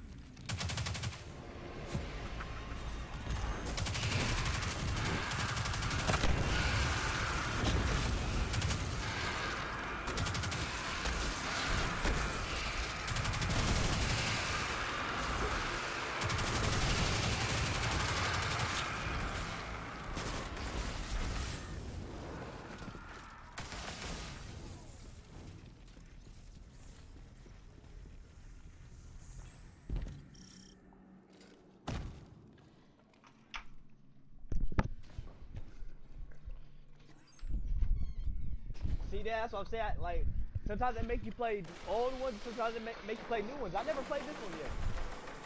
Yeah, we haven't played this one yet.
Cleared off the nest.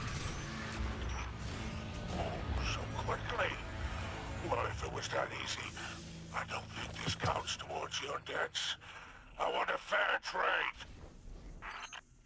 That wasn't the agreement. Oh, there was no agreement, little morsel. Just considerations, mights, and maybes.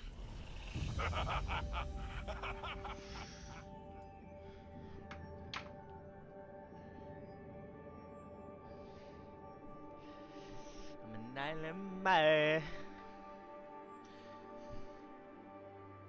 Yo, it's crazy. Tomorrow's probably my last day of streaming. Probably won't ever see me again.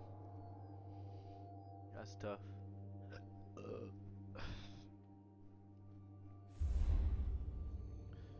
But it won't be my last day, but I won't stream as much. I'll probably have a whole new schedule from anywhere between 7:30 in the morning to maybe like 5 or 6, 7 in the afternoon. Thought this was my cousin who subscribed to me. I'm like, what the fuck? Fuck this nigga find my shit. Kevin Feige cautions against Tobey Maguire realism expectations. Gotta hear this. Swear your oath, Moraine Sedai. I swear to speak no word that is not true. I think it is an understatement to say that there is a lot of hype going into Spider-Man No Way Home. Expectations are high. Quite honestly, I think the expectations for this film have overtaken Avengers Endgame to many levels. But at least in Endgame, we kind of knew what to expect. In this film, we don't know what to expect, but Scoopers have certainly made us expect everything, from Spider-Man riding a Megazord to Tobey Maguire playing the Moonlight Sonata while Andrew Garfield tap dances on the piano. It's all out there. What are we gonna get? What are the expectations leading us to? Possible disappointment? Well, maybe so, because that's what Marvel Studios' Kevin Feige is saying. You could be disappointed. So this came at us directly from Empire, who got to talk to Marvel Studios' Kevin Feige and specifically talk to him about the multiverse and Spider-Man No Way Home, and of course all the rumors were brought up. Now, I don't mean to say all the rumors because there's so many you honestly can't address all of them. But the big ones he wanted to address outright when they asked him about it, which is of course Tobey Maguire and Andrew Garfield making appearances in the film. So first and foremost, Feige wanted to talk a little bit about the expectations, the rumors, and the danger that will ultimately and can lead to disappointment. Because if you build yourself up to believe something, and you believe it's true, and every single scooper out there tells you it's true, and they're all reporting what the other one has, and then it turns out to be false, you will be disappointed. Chances are you will take your anger out on Marvel Studios and everybody involved, and not the people that misled you blindly. Which, again, the reason I mentioned Avengers Endgame in the opening is because this is what happened. A lot. There was legitimately articles out there, people talking about it, scoopers dropping info. The Defenders are gonna appear here. This is gonna appear here. Agents of S.H.I.E.L.D. will do their time-traveling thing. That's why the Quantum Realm is in there. This scooper confirmed they're time-traveling to the 90s and so forth and so forth. It was all over the place. And then ultimately, people built up this film in their head that didn't end up, being on the screen. Naturally, that's what he's talking about. He's talking about how fun rumors are. He even says that. And he says that you can take them as fun. You can, look at them, and that's great, but there is a danger there of expectations and what you're really getting, and if people get too excited and then they don't get everything they've heard, well, they're going to be really disappointed. Now, of course, Kevin Feige himself has sometimes said the same exact thing in regards to something, and then it goes the exact other way. Like him getting asked if Venom was ever going to be in the MCU, or even if it was true that J.K. Simmons would be playing J. Jonah Jameson in the MCU, and he just addressed that as rumors, nothing more than that, and not to build up your expectations for it. And then we see how that went. So I get what he's saying here. He is trying to sort of temper some expectations, because there are legit people out there that are convinced. They're convinced Miles Morales is appearing in this film. I mean, they're going to be disappointed, right, if he doesn't. Naturally, that's sort of how this goes, and I think secrecy with how these films are handled lean more into that, and specifically that you have literally people that make money off of the scoop game, right? And you have insiders working for these websites and everything, and that's the thing. So many times things get out there and they're just out there, and it leads to disappointment because it was never in the cards. They've addressed that many times. I remember after Age of Ultron came out, Kevin Feige and Joss Whedon were doing the rounds talking about it, and there was rumors of Spider-Man appearing in that film, and they were like, I'm sorry that you were disappointed that Spider-Man wasn't in it, but the post-credit scene of like the windshield being wiped or whatever by Spider-Man clearly wasn't real. But people were convinced Spider-Man was in Age of Ultron, and that was it. You couldn't change their mind. So it's that type of approach, right? You gotta have expectations going into it. As I always say, go in expecting the bare basics and hopefully a good film. and then you won't be disappointed. If you're expecting them to literally come out of the screen and go, "Sir, what would you like in this film? We're gonna render it in real time," well, I think you're asking for a little too much. Get what I'm saying?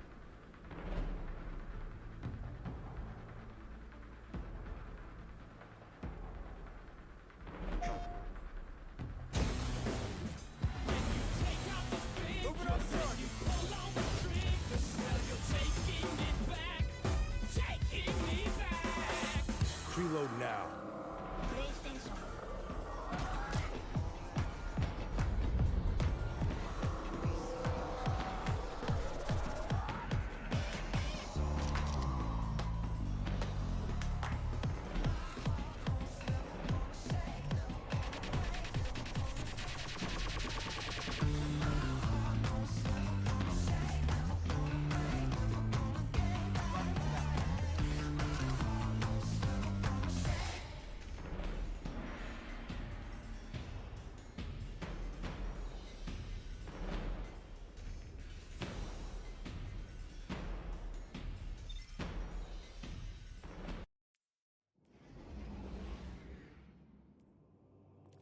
Okay, what the flying hell is going on in the Spider-Man community right now? Sorry there's no cringy intro, I don't have much time. Going off to a birthday party for my father, that's why I'm dressed like this. Can Spider-Man come out to play? No, sorry, I can't do any cringy intro today, don't have time. What? Well, you can't do this to me. I started this company.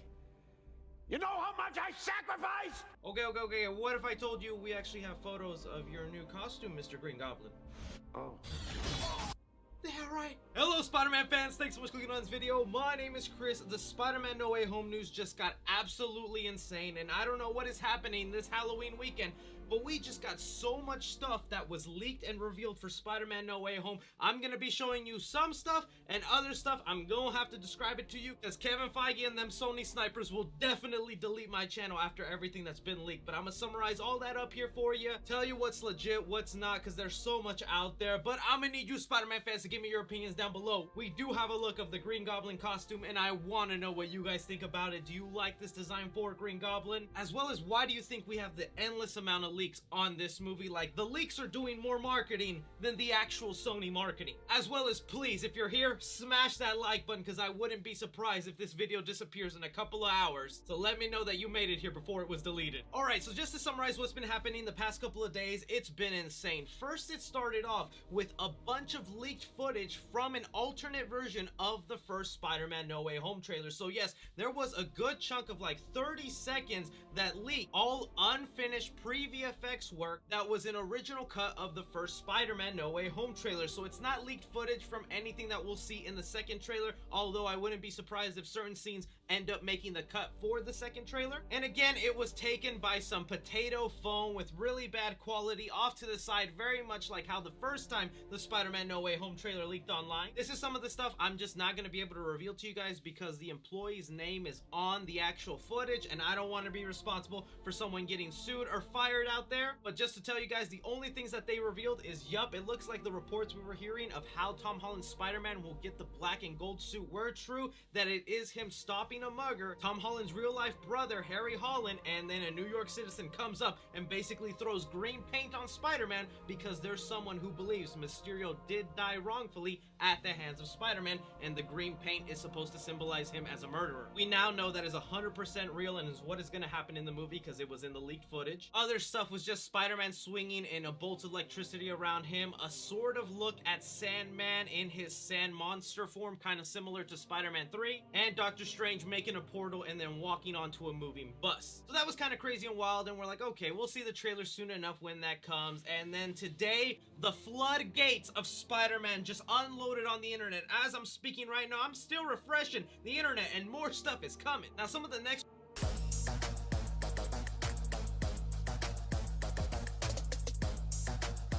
waves of stuff that released online are looks at the Tobey Maguire and Andrew Garfield suit and the Green Goblin suit. Now, I will be able to show you the Green Goblin suit. I'll explain why that one's safe to show and not the others, but just getting on to the first couple that leaked, it looked to be a behind-the-scenes photo that I'm being told from some sources that it was the very early production of Spider-Man No Way Home, and you can see on a coat rack the Sam Raimi Spider-Man suit that looks identical to the way it did in that trilogy. Same thing goes for Andrew Garfield's suit, which will be the Amazing Spider-Man 2 suit that we've been seeing in that leak footage that, come on, let's face it, that for sure is real. But then the thing that was making me think it was fake is we did see the Tom Holland red and black suit, but it had the black belt on it, and all the set photos we had seen from No Way Home showed that Tom Holland's Spider-Man would no longer have the black belt on the suit. That was making me think the photo was fake, and maybe it was just a fan who bought these suits that were hanging them up to fake the photo, but then legit sources came to me and said, no, Chris, that photo actually is real, and it was very early in production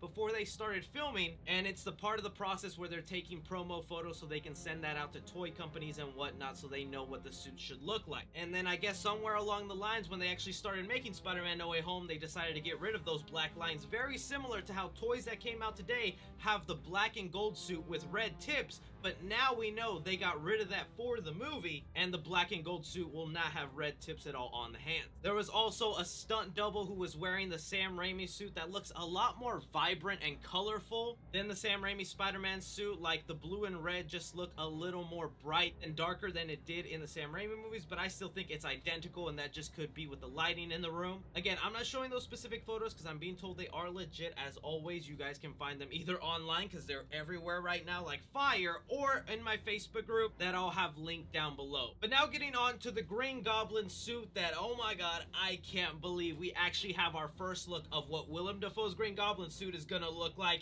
and I think it's pretty badass. So the reason I'm okay with showing you what the Green Goblin suit looks like is because we have a little loophole here. Thanks to @EmberOnMame, who was the first person to release this stuff online and let us know it's out there before it was officially found, she contacted an artist that goes by @Shriekia_D, showed this artist the real Green Goblin suit that we're gonna see in No Way Home, and said, hey, can you make an art rendition of this so I can officially show it to the world without Sony or Marvel copy striking it down? Because, well, this is an artist rendition and Sony doesn't own this fan art concept. So this right here, what I'm showing you, is basically exactly what the Green Goblin suit looks like for Spider-Man No Way Home that Willem Dafoe will be wearing. The real photo, again, like I said, is out there, and you can see a stunt double wearing the suit, and may I say, I think the stunt double looks like Jake Paul. Maybe some of y'all can agree with me on that, but now seeing what the real photo that's leaked online and how that looks, and comparing it to this concept art that this person made up so that they can share it without Sony copy striking this down, because like I said, it's fan art. Sony don't own no fan art. It does basically look identical. So as we're looking at this suit, I want to remind you guys, we are being told that this is still technically the Green Goblin from Sam Raimi's universe. They are just gonna make some cosmetic changes to the villains to kind of upgrade them for No Way Home. And the reason certain villains are picked into No Way Home is because apparently they die in their other universes, and when they die, the multiverse spell somehow brings them into Tom Holland's world. And that's why we're looking at this Green Goblin suit with some battle damage. You can see cracks on the chest, some parts exposing underneath, showing off a bit of purple, which is what we've heard, that this suit will have green and purple attached, because this is technically supposed to be the Goblin suit after Tobey Maguire and Spider-Man fight it off at the end of the first Spider-Man movie, which is also why in these photos it's not showing Willem Dafoe with the Green Goblin helmet, because when he died, he was not wearing his Green Goblin helmet. Instead, it looks like he'll be wearing these sunglasses for the majority of the movie, but there's been other reports and rumors that by the end of it, a lot of the Sinister Six members will sort of get upgrades on their suit or have a bit of a suit change by the end. So we could still get a Green Goblin helmet by the end. I mean, we already saw those photos of Alfred Molina where his tentacles change from gray and gold to red and gold. So there will be some sort of suit change between the Sinister Six. The other thing I really want to point out about this Green Goblin suit that I kind of love that they attach is that they gave Green Goblin a purse. It's a satchel, okay, I know. But if you know, Green Goblin sometimes in the comics does have this sort of backpack that carries all his little goblin bombs that he throws at Spider-Man. And we know a goblin bomb is showing up in No Way Home because we saw it in the trailer. So this pouch will be carrying those goblin bombs, and I'm sure a bunch of other little gadgets. Like, I wouldn't be surprised in some of these pouches off to the side actually have some toxic serum that maybe turns other people crazy like the Green Goblin. Now, the other things I want to point out that's different about this suit is the touches of gold. There's a lot of gold all around this suit that, again, I'm assuming is under parts that get exposed from the battle damage fight that this guy had with Tobey Maguire's Spider-Man. I really don't think the gold touches were necessary. I do think it works and it looks nice, but I would have been just fine with the green and purple. This still very much to me is reminiscent of the Sam Raimi version of the Green Goblin suit. Now, there is a second photo here off to the side because they were going off the leaks and reports that at some point Green Goblin will be getting like this purple scarf that'll work as his hoodie in the movie. And so I guess there might be doing kind of the Amazing Spider-Man 2 thing where they're not really going to rely on a mask or prosthetic effects. Instead, it's just going to be Willem Dafoe's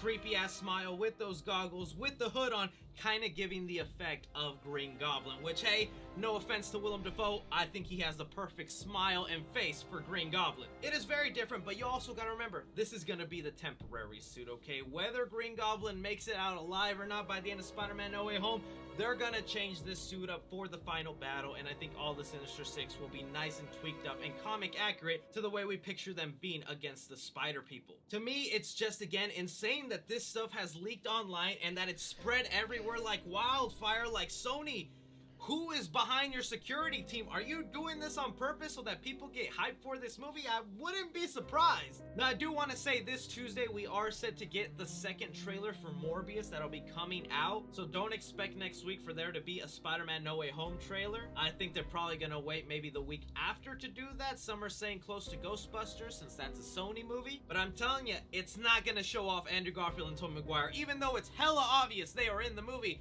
The main reason for that second trailer, I think, is going to be to show off all the Sinister Six, and this will now probably be the money shot since it's leaked out there, is what Green Goblin is looking like and Willem Dafoe in this suit. But I want to hear from you guys. What do you think of these crazy leaks, especially the Green Goblin suit? Don't be forgetting to hit that like button, subscribing if you want more Spider-Man content, and don't be forgetting to show some love to Ember on main and Shriekia_D, who were able to do a little loophole so I could show you guys what Green Goblin's suit looks like without getting my video taken down. You guys can find me on Twitter at 3CFilms or on TikTok at 3CFilms, but as always, I'm Chris. Take care.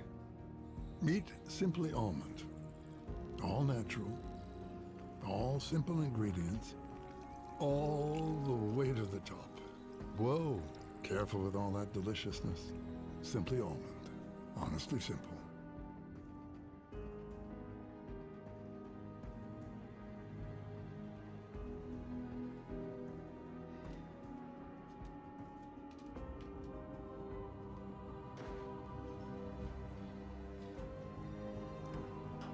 Let's see 3C Films uploaded today.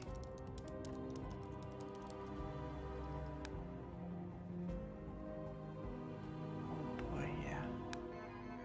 Pizza time.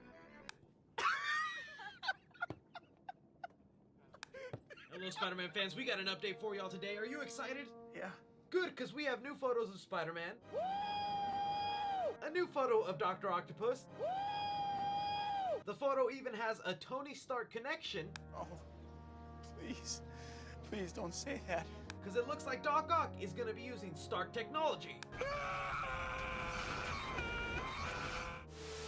Hello, Spider-Man fans. Thanks so much for clicking on this video. My name is Chris. The Spider-Man No Way Home news has been consuming my life this week thanks to Empire Magazine. I don't know whether to thank them because they've given us such great looks of Spider-Man No Way Home, from images with Peter Parker in the final battle, even a memeable one that has Peter running away from Doc Ock. Not to mention the one they revealed yesterday where Dr. Octopus is strangling Tom Holland's Spider-Man and is most likely gonna beat that Iron Spider suit out of him, or to be upset with them because they're gonna be the catalyst for my Bully Maguire origin story because I have just not gotten any sleep talking about everything they've been revealing. And to continue on with that trend, today the magazine is available, so they released some more official images, a couple that are pretty simple and just gives us a look at the cast involved in the movie with a little behind the scenes look that does match up with a Lego set. But the other one that has everyone kind of talking about is an up close shot of Alfred Molina, Dr. Octopus, with the entire Spider-Man community thinking to themselves, why does the boy have red and gold arms when all the other photos we've seen of him does not include the red and gold touches? Is it Tony Stark technology? Don't say it's Tony Stark technology! We're gonna be breaking down those photos here, but I'm gonna need you Spider-Man fans to give me your opinions down below. Go ahead and be straight up honest. What do you think of this photo of Dr. Octopus sporting some red and gold arms? Let me know your best theories to why you think this is happening, if it's gonna be a crucial part of the movie, is it a design choice that they just decided to make, as well as your thoughts and theories to everything else that was revealed from Empire Magazine. And I just quickly want to say thank you to all you guys who click on my Spider-Man No Way Home updates. I know it seems like I milk the hell out of them, but they're the #1 thing you guys click on. And with supply and demand, of course, I'm gonna keep making them for y'all, but it means the world to me that y'all choose me to be your Spider-Man supplier. Gracias. Alright, so starting off with the first set photo that we got here of Spider-Man No Way Home is a shot of Tom Holland most likely in the basement of the Sanctum Sanctorum. And one, does this not only match up with other official photos that we've gotten for the movie, it basically confirms that one Lego set is being as accurate to the movie as possible, showing that everything in that Lego set might come to fruition. One of the first set photos that you'll notice here is if you look at the back past Tom Holland, you can see a bunch of stairs leading into this basement. We actually did get a set photo of Peter Parker, MJ, and Ned coming in here. And not even just that photo, because off to the side you have a little workbench desk that has a laptop on it. That is also another photo that we got of the crew down in this basement investigating, probably trying to figure out how to defeat the Sinister Six. But getting to the parts of this photo that show it's going to be identical to the Lego set is we see the trimming here around the basement is basically exactly what we're going to get in the Lego set, where you see the same sort of trimming. So it looks like this sequence is being built off that Lego set, and in that Lego set... Gabby, how does that make you feel?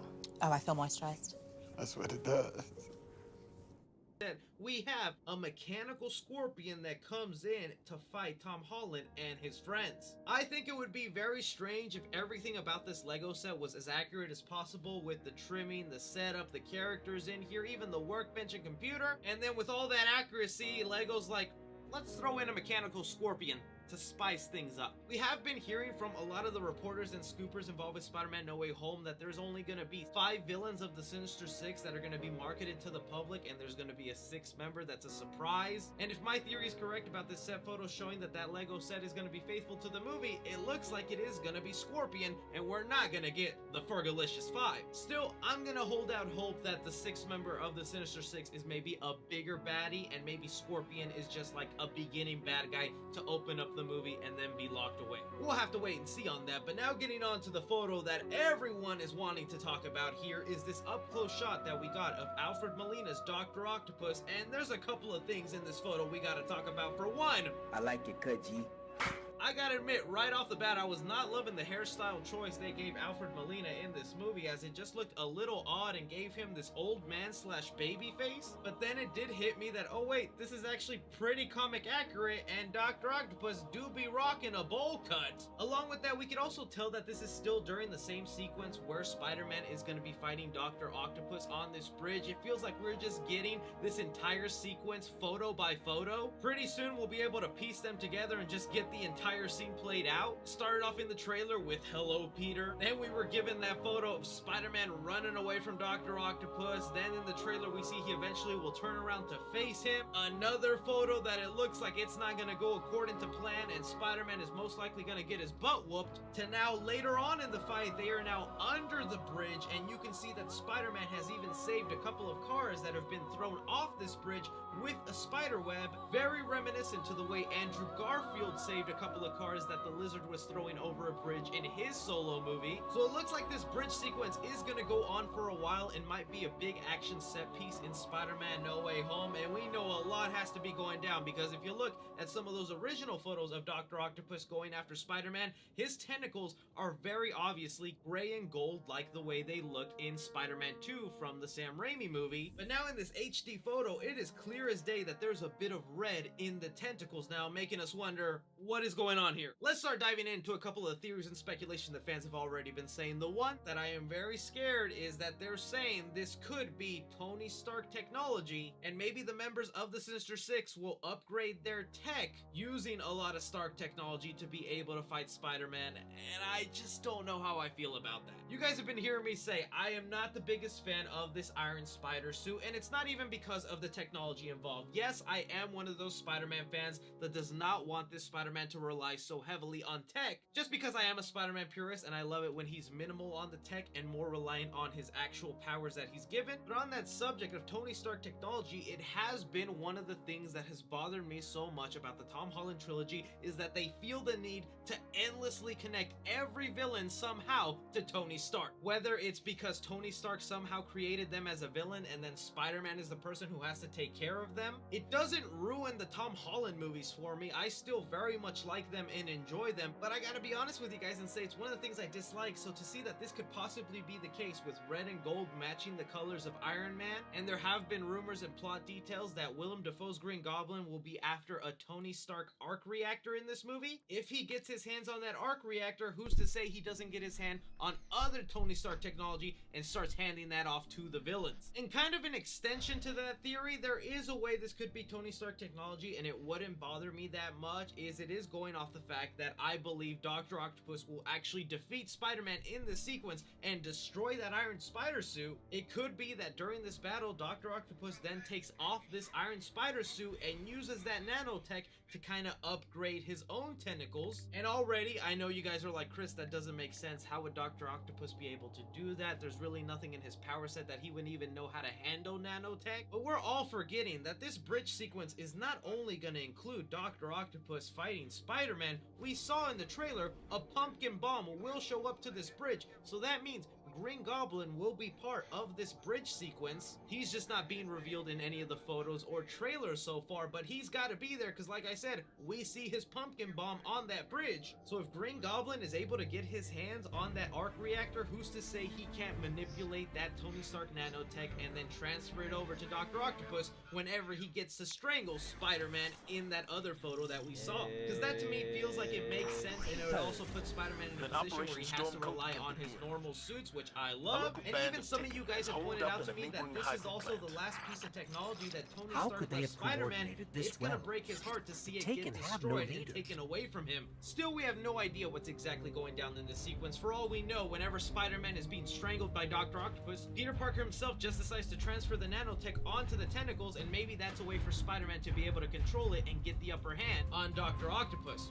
I don't know. This all to me is still very exciting, and even if it's Tony Stark technology, I still ended up liking Homecoming. I still ended up liking Far From Home, so if it's thrown into this movie, I'll probably still end up liking this film. But I want to hear from you guys. What are your theories on these two photos, specifically the Dr. Octopus one? I think I'm going to have a lot of fun reading what you guys think of these photos, but don't be forgetting to hit that like button, subscribe if you want more Spider-Man content in your life, follow me on Twitter at 3CFilms or on TikTok at 3CFilms, but as always, I'm Chris.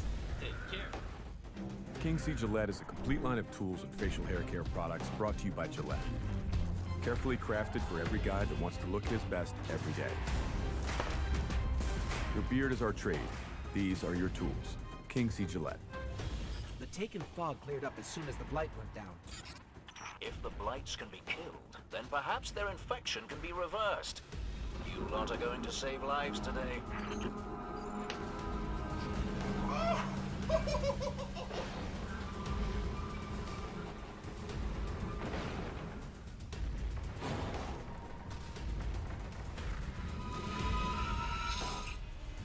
Alright, bully. Let's find out what you're afraid of.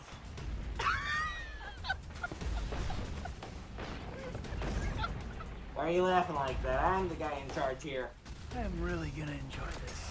What are you talking about? This is mine. Oh! See you, chump. Pizza time. This is impossible! How are you this powerful? In my dreams, I'm Spider-Man. Hey Alright guys, thanks for clicking on this video. My name is Fredward Krueger. Thank you so much to everybody in the comment section who suggested that costume for today's Spooky Mama side flick.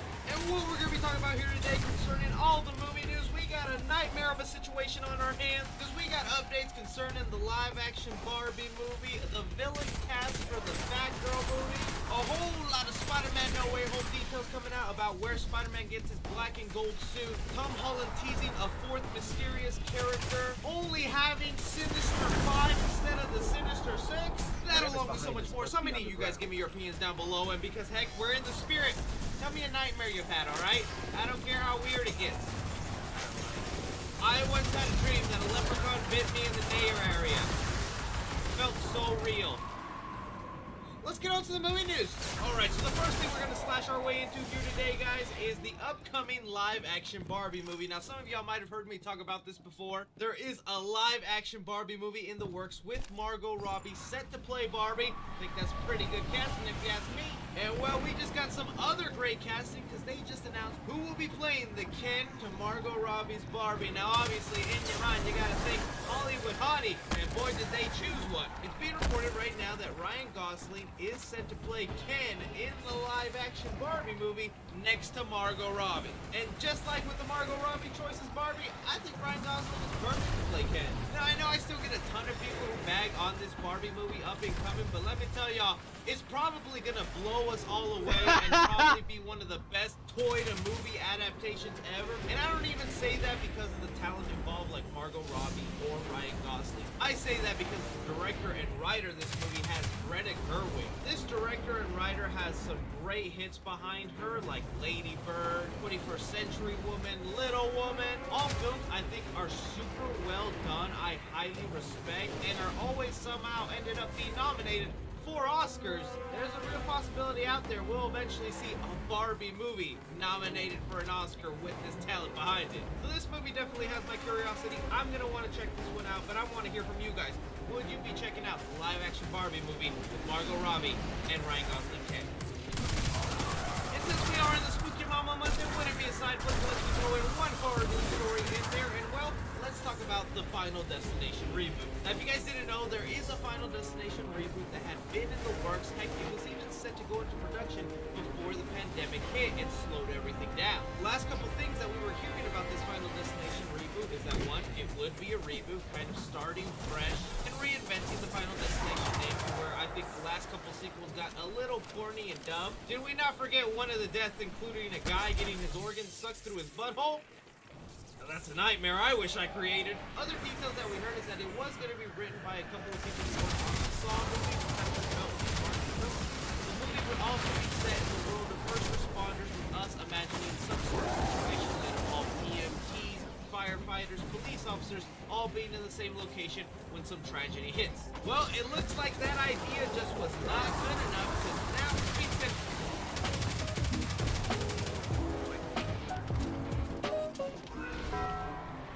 Those writers are not returning, and instead they're going to get Corey Evans Taylor to write the new script for Final Destination. And oh man, that's kind of sad, but maybe they're doing this for a reason, and it shows you that the studio actually cares to make Final Destination extra scary and frightful again. Because like I said, the movies just eventually became a gore fest with just some really silly, weird ways to die. But now we'll see what happens. I know the comment I get all the time is people want it to be set on a cruise ship.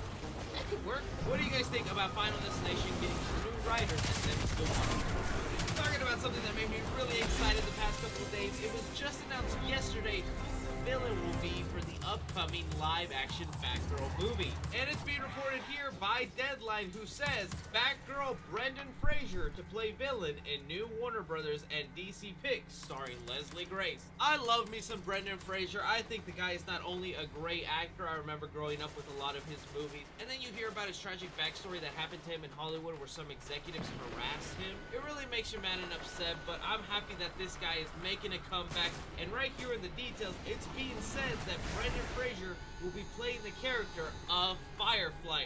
Warner Brothers has come out and confirmed that'll be the villain that Brendan Fraser will be portraying in this movie. And for the longest time, we heard that the character of Firefly was actually going to show up in Robert Pattinson's The Batman movie, but it looks like Warner Brothers changed their mind on that and decided to use him as a villain in Batgirl instead. Now, for those of you who don't know Firefly, he's basically a guy guy with wings attached with a flamethrower. He's a professional arsonist, loves to set things on fire. He's a lower tier Batman villain, but still an interesting one. I think perfectly suited to be going up against Batgirl, and so far this cast is really stacked. You have Leslie Grace's Batgirl, J.K. Simmons returning as Commissioner, and now Brendan Fraser. I was not that hyped for this live action Batgirl movie. After seeing this cast come together,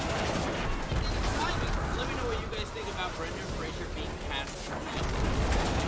Alright, moving on to Spider-Man No Way Home. Y'all want to know my nightmare? I've had dreams where I'm literally watching Spider-Man No Way Home because I'm that excited for it, and every dream I end up hating the movie. I hope that's not an omen. But we did get a whole bunch of Spider-Man No Way Home details that came out that really make the movie interesting for me. Now, I will want to say minor spoilers for some stuff in here. I'm not going to give away anything huge, but there are just little details in here about how he gets the black and gold suit, who this character is that Spider-Man is talking to in the trailer, and yes, the unfortunate news that everyone is reporting now that there's only going to be 5 villains and not a Sinister 6. So diving right into it here, I'm going to start off with this stuff that came out from the Empire magazine article, where again, this magazine is set to be coming out with a lot more never before seen images for Spider-Man No Way Home and other interviews with cast members, but they just continue to tease us almost every day with new quotes from the team. And the latest one has fans very curious because it's a quote Tom Holland is saying. The actor tells Empire that he filmed one of the coolest scenes I've ever shot, a sequence including a character he wasn't at liberty to divulge. What he could say is that the scene features Peter Parker, Marissa Tomei as Aunt May, and Jon Favreau as Happy Hogan, along with a mystery 4th character.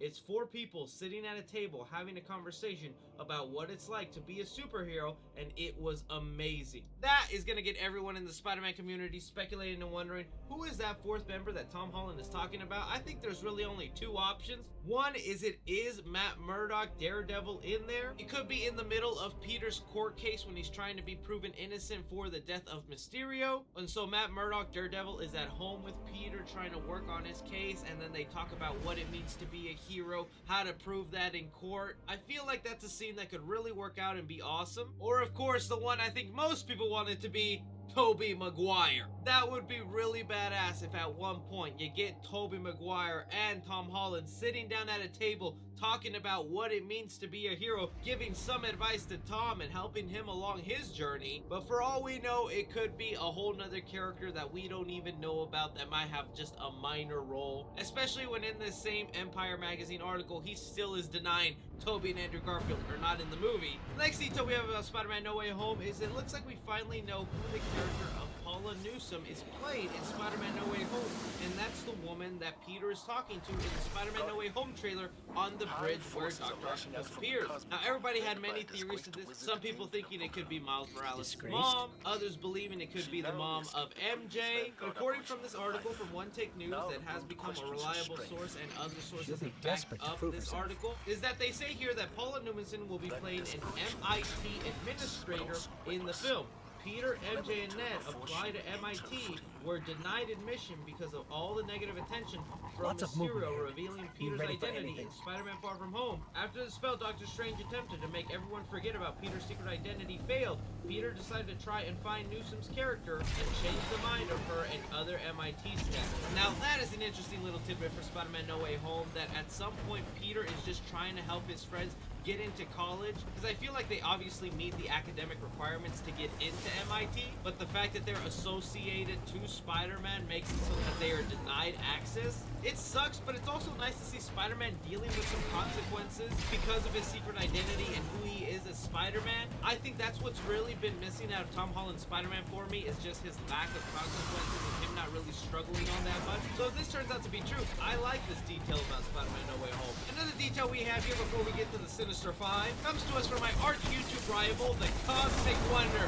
Oh, that's a boy I'm gonna give nightmares to. But Warren over at Cosmic Wonder went ahead and published an article on his website talking about a new detail involving Spider-Man No Way Home, specifically how he gets the black and gold suit that we're all wondering what's up with that. And again, other sources back this up, so I actually tend to believe Warren on this one, is that in the movie there's gonna be a sequence where Tom Holland and Spider-Man is stopping a mugger.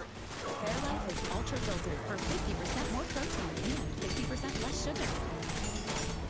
AKA his real-life brother, Harry Holland. And when Spider-Man stops this mugger, there's going to be another New York citizen who comes up to Spider-Man and splashes him with some green paint because that citizen believes Mysterio was wrongfully killed at the hands of Spider-Man. From there, Spider-Man will run away from an angry crowd, and to disguise himself and get rid of all this green paint, he decides to turn his suit inside out, which does basically confirm the theory a lot of us fans had, is that Spider-Man's suit is just the reverse of his regular red and black suit. I have two thoughts about this. One, I do think it is a clever way to introduce a new suit into the movie, so you could also make new merchandise like little Funker Pops like I have right here and other toys. But also at the same time, it also feels like a lazy way to introduce a new suit, especially when all the promo art we've been seeing shows that this black and gold Spider-Man suit has some sort of Doctor Strange abilities, which now, if this is true about how Spider-Man gets the suit, it looks like all those abilities will be coming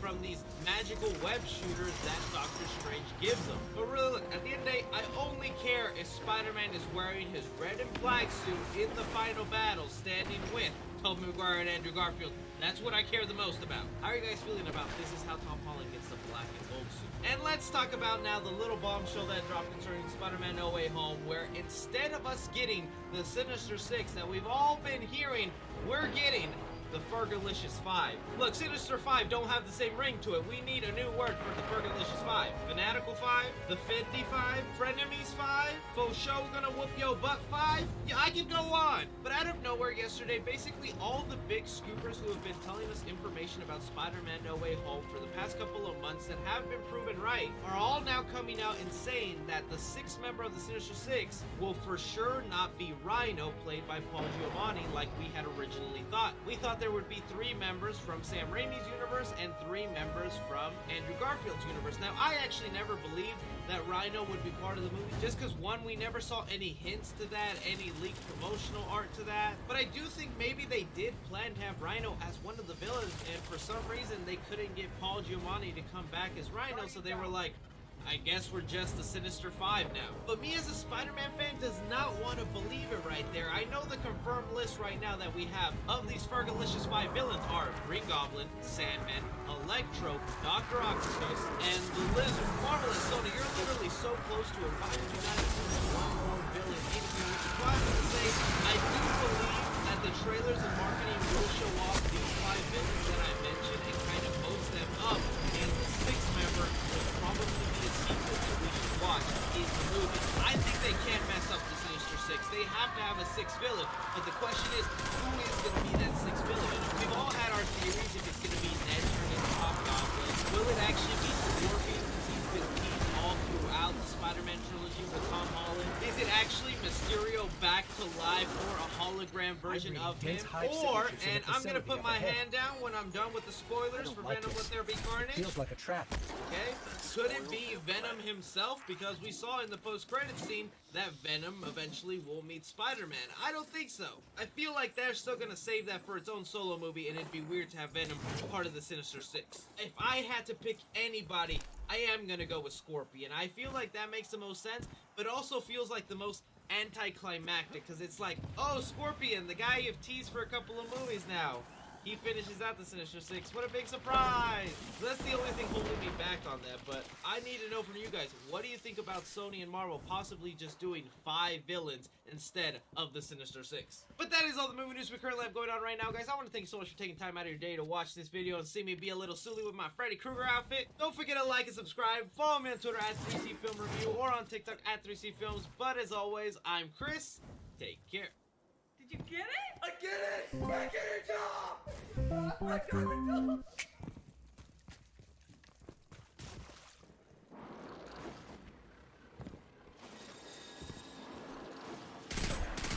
Be careful what you wish for, Parker.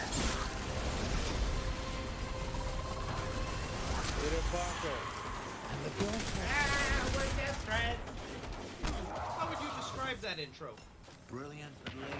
I agree. Hello, Spider-Man fans. Thanks so much for clicking on this video. My name is Chris. The Spider-Man No Way Home news just does not stop it coming. We have even more stuff to gaze at with our eyes that makes us get A bully chubby? Dare I say it? What we're gonna be talking about here today, guys, is it looks like a couple of subscribers to Empire Magazine, the news outlet that has been responsible for giving us a lot of our first looks at Spider-Man No Way Home. Some with some really awesome photos that have Tom Holland in the final battle. Other ones that were super questionable, like, why did you release that? You did it for the memes, didn't you, Sony? And well, now we have another really amazing photo to look at, along with some details revealed in the article. I'm gonna talk about all that here with you guys, but I'm gonna need you Spider-Man fans to give me your reaction. What did you think of this photo that they released of Spider-Man versus Dr. Octopus? Like, out of all the members of the Sinister Six, I think this is the fight I kind of really want to see go down. Maybe more the one with Green Goblin, but for sure, Doc Ock needs to kick the butt out of that Iron Spider suit. Alright, so yes, like I was saying, as of me recording this video, the Empire Magazine has not officially come out yet. It'll be released October 28th tomorrow. But it looks like a couple of people were able to get their magazine early in the mail and have now been sharing a lot of the photos that they see in the magazine. Some that Empire has confirmed will only be in the magazine and not shared online. Now, thankfully, they did go ahead and officially release this photo with a bunch of text surrounding it at first of Spider-Man in his Iron Spider suit, again in that bridge scene that we've been seeing, all tangled up with the arms of Dr. Octopus, played by Alfred Molina. This is a fantastic shot, and I can't believe this isn't one of the still they revealed ahead of time, because this would have got people going crazy, like it's got me going crazy right now. Well, one of the reasons I'm super excited to see this fight go down is I strongly believe that Peter Parker Spider-Man is going to lose this fight between Dr. Octopus really badly, and that's kind of hard to think, right? Because we still see Dr. Octopus as a 2004 villain that had some trouble fighting Tobey Maguire's Spider-Man, and now several years later, when we have a Spider-Man that has a super high-tech down suit, one that he even fought Thanos with, for some reason, this Dr. Octopus will be able to overpower this version of Tom Holland's Spider-Man. And if you guys watch my channel, you know I'm not the biggest fan of this version of the Iron Spider suit, so I'm very happy to see it go down and get broken piece by piece. What I think is going to happen here is going to cause Spider-Man to either upgrade his suit or go back to his red and black suit. Now, some of the text that we do get to read off here on the side is quoted from the director, John Watts, of Spider-Man No Way Home, who says, Spider-Man No Way Home isn't just a sequel, it's a massive meta multiverse outing in which Peter finds himself fighting iconic villains from past lives, as its creators tell us this is nothing less than Spider-Man Endgame. That is some interesting choice of words from director John Watts. I have no idea why at this point they continue to hide the whole Tobey Maguire and Andrew Garfield thing by saying these are villains from past lives. Like, yeah, right, you're gonna bust out a bunch of different Tom Hollands from different universes and say that's where they came from? No, of course by past lives he means other versions of Spider-Man, like Tobey Maguire and Andrew Garfield, whether they want to keep denying it. But other stuff we learned from this Empire Magazine article, which, hey, I want to go ahead and show off as many photos and pictures as I can to you guys, but unfortunately Empire Magazine has already come out and said that they will copy strike anyone who shows photos from the magazine. The boy already has one strike, two more, and they fully Maguire my channel away forever. So I'm just instead gonna do the sneaky thing I always do, is I will post them on my Facebook group in the description, or I'll make a TikTok about it, then you guys can find me at 3C Films. I still think this photo that we got right here is the better photo, but other than that, we did get some text that leaked from the magazine that I do think adds some interesting context to what exactly is going on here. Now, it's a little bit blurry and hard to read, but basically it makes out the multiverse was a good way for us to explore the problem of him becoming known to everyone, says Pascal. He opened Pandora's box, and that's what the multiverse is. In essence, Doctor Strange's spell seems to open doors connecting Peter's reality to many other realities, including the world of Spider-Man movies that predate the MCU, the worlds created by director Sam Raimi and Mark Webb, worlds in which Willem Dafoe's Green Goblin is still tearing around on his flying sled. Now, it should be noted, even though they go ahead and say Green Goblin and Willem Dafoe, this is still the article putting in their own speculation and not 100% confirming things. But even with that said, we know Willem Dafoe Green Goblin is in this movie. We know all these other villains are part of the film. There was also another line from the magazine that was being taken out of context everywhere, where it said Ray Fiennes will be playing the Lizard and Hayden Church will be playing Sandman, when again those were rumors, and they were asking John Watts about those rumors, and all he had to say was, yep, those are rumors. The article really doesn't 100% confirm any of the other the damn cover of this Empire Magazine article shows off a Sandman hand. I'm still not quite sure why the directors and people involved continue to hide all these other villains. Like, really, man, we are 2 months away from this movie. What is up up with the marketing that you are doing with this film. It feels like you're hiding it from us. I can't wait to see what else is revealed during the Empire Max article. I'm being told though all the photos that we've seen thus far are the only photos. It doesn't look like we're going to get any more of other villains. So here's waiting on when the second trailer comes out, which hey, is still unknown right now. It feels like every day there's a new leak and rumor and suggestions when it comes out, and I just don't want to be caught up in that circle saying this day, is actually this day, guys. It'll come when it comes, and then will come. Be sure you guys leave your thoughts down below with all these photos and information about Spider-Man No Way Home. Don't forget to like and subscribe. Follow me on Twitter at 3C Films and on TikTok at 3C Films. But as always, I'm Chris.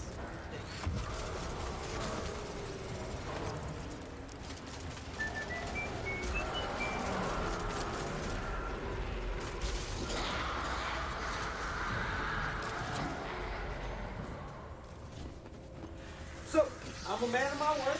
I said I would buy this mask, I would order it, that way the Flash cringy intros could be a lot more fun with a nice quality detailed mask. It came in the mail. I think I got scammed. One moment.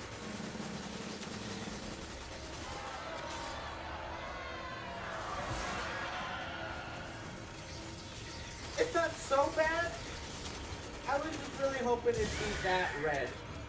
This is like brown.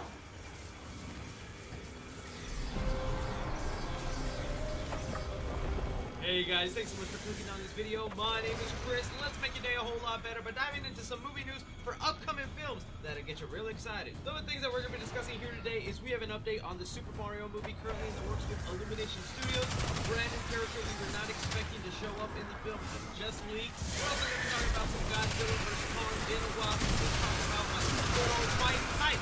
A lot of superhero movie updates here with Spider-Man No Way Home, getting a description of all the costumes for the villains in that film. Director Morbius spoiling the fact that a certain character shows up in the movie, and even details on the big bad guy in the flesh. So be sure you guys are dropping your feelings down below with all the news we discussed for today. It is not a side flick unless you're using your voice to be heard in that comment section. And if you want to make my day a little better, all you have to do is hit that like button or subscribe to the channel if you haven't already. With that stuff out of the way, let's dive into our first story for today. And it's a technical one, but it's important for the landscape of the movie world. So obviously we just had a movie that premiered over the weekend in theaters and on Netflix. I am really loving the film. Sadly, it did not make the money that we were hoping it would. I hate using this word, especially in the era of the pandemic and all these movies that are making less than they potentially could. But Suicide Squad with about $6 million, that movie was a flop. And the reason I bring this up is because it ties into the story that we're going to be discussing here today, where Deadline reports that AMC Theaters has managed to make a deal with Warner Brothers about cutting down from 45 days theatrical window in 2022. Basically what that means right here is, you know how in the year of 2021 we could see Warner Brother movies in theaters and on HBO Max the exact same day. That is definitely going away in the year 2022. So movies next year like The Batman, the upcoming Flash movie, Black Adam, Aquaman 2, Fantastic Beasts 3, those are movies you're only going to be able to watch in theaters for the first 45 days of their release, and then they'll possibly end up on HBO Max streaming service or be available to rent. It's just one of the outcomes of the pandemic that's kind of monumental to the movie industry, because before this type of deal, the theatrical window was like 6 months, and now instead of that being like a 6-month window, it's down to 45 days, and it's just wild. I mean, I think it's still crazy right now that when movies like Godzilla vs. Kong or The Suicide Squad came out, I could see it in theaters, drive home, and see it on a streaming service in that instant. Like, that is mind-blowing to me. But it is also because of that reason that a lot of the Warner Brothers movies are just not making the amount of money they could. Also because since it's instantly put on the internet in HD 4K quality, it is going to get pirated so much. So while it was a nice experiment that Warner Brothers made with HBO Max, and heck, I'm kind of happy they made that sacrifice, because if it wasn't for Godzilla vs. Kong taking that risk at the box office during a pandemic, we would not have gotten all these other movies coming out right now. Movie theaters would still be playing a game of chicken of like, no, you release your movie, no, you release your movie. I don't want to risk this bombing. Let me know how you guys are feeling on this theatrical window being cut because of their movies underperforming sometimes. Now jumping into some talk about the upcoming Super Mario movie that is in the works with Illumination Studio. I have been really hyped for this movie. This is the animated Super Mario movie that is officially licensed by Nintendo. We are still set to get this movie next year, even though we know very little. That's one thing thing about Nintendo, they really like to keep things close to the vest and secretive, but there's always somebody who ends up saying something they weren't supposed to, and we just found out about a very D-list character in the Super Mario world that is going to be part of this movie that kind of opens our eyes to how this film is going to go down. Stand-up comedian Sebastian Maniscalco, hopefully I pronounced that right, is a comedian I I didn't have even know seen. that this I fucking enjoy his video was work. I playing. think he is pretty funny. And well, while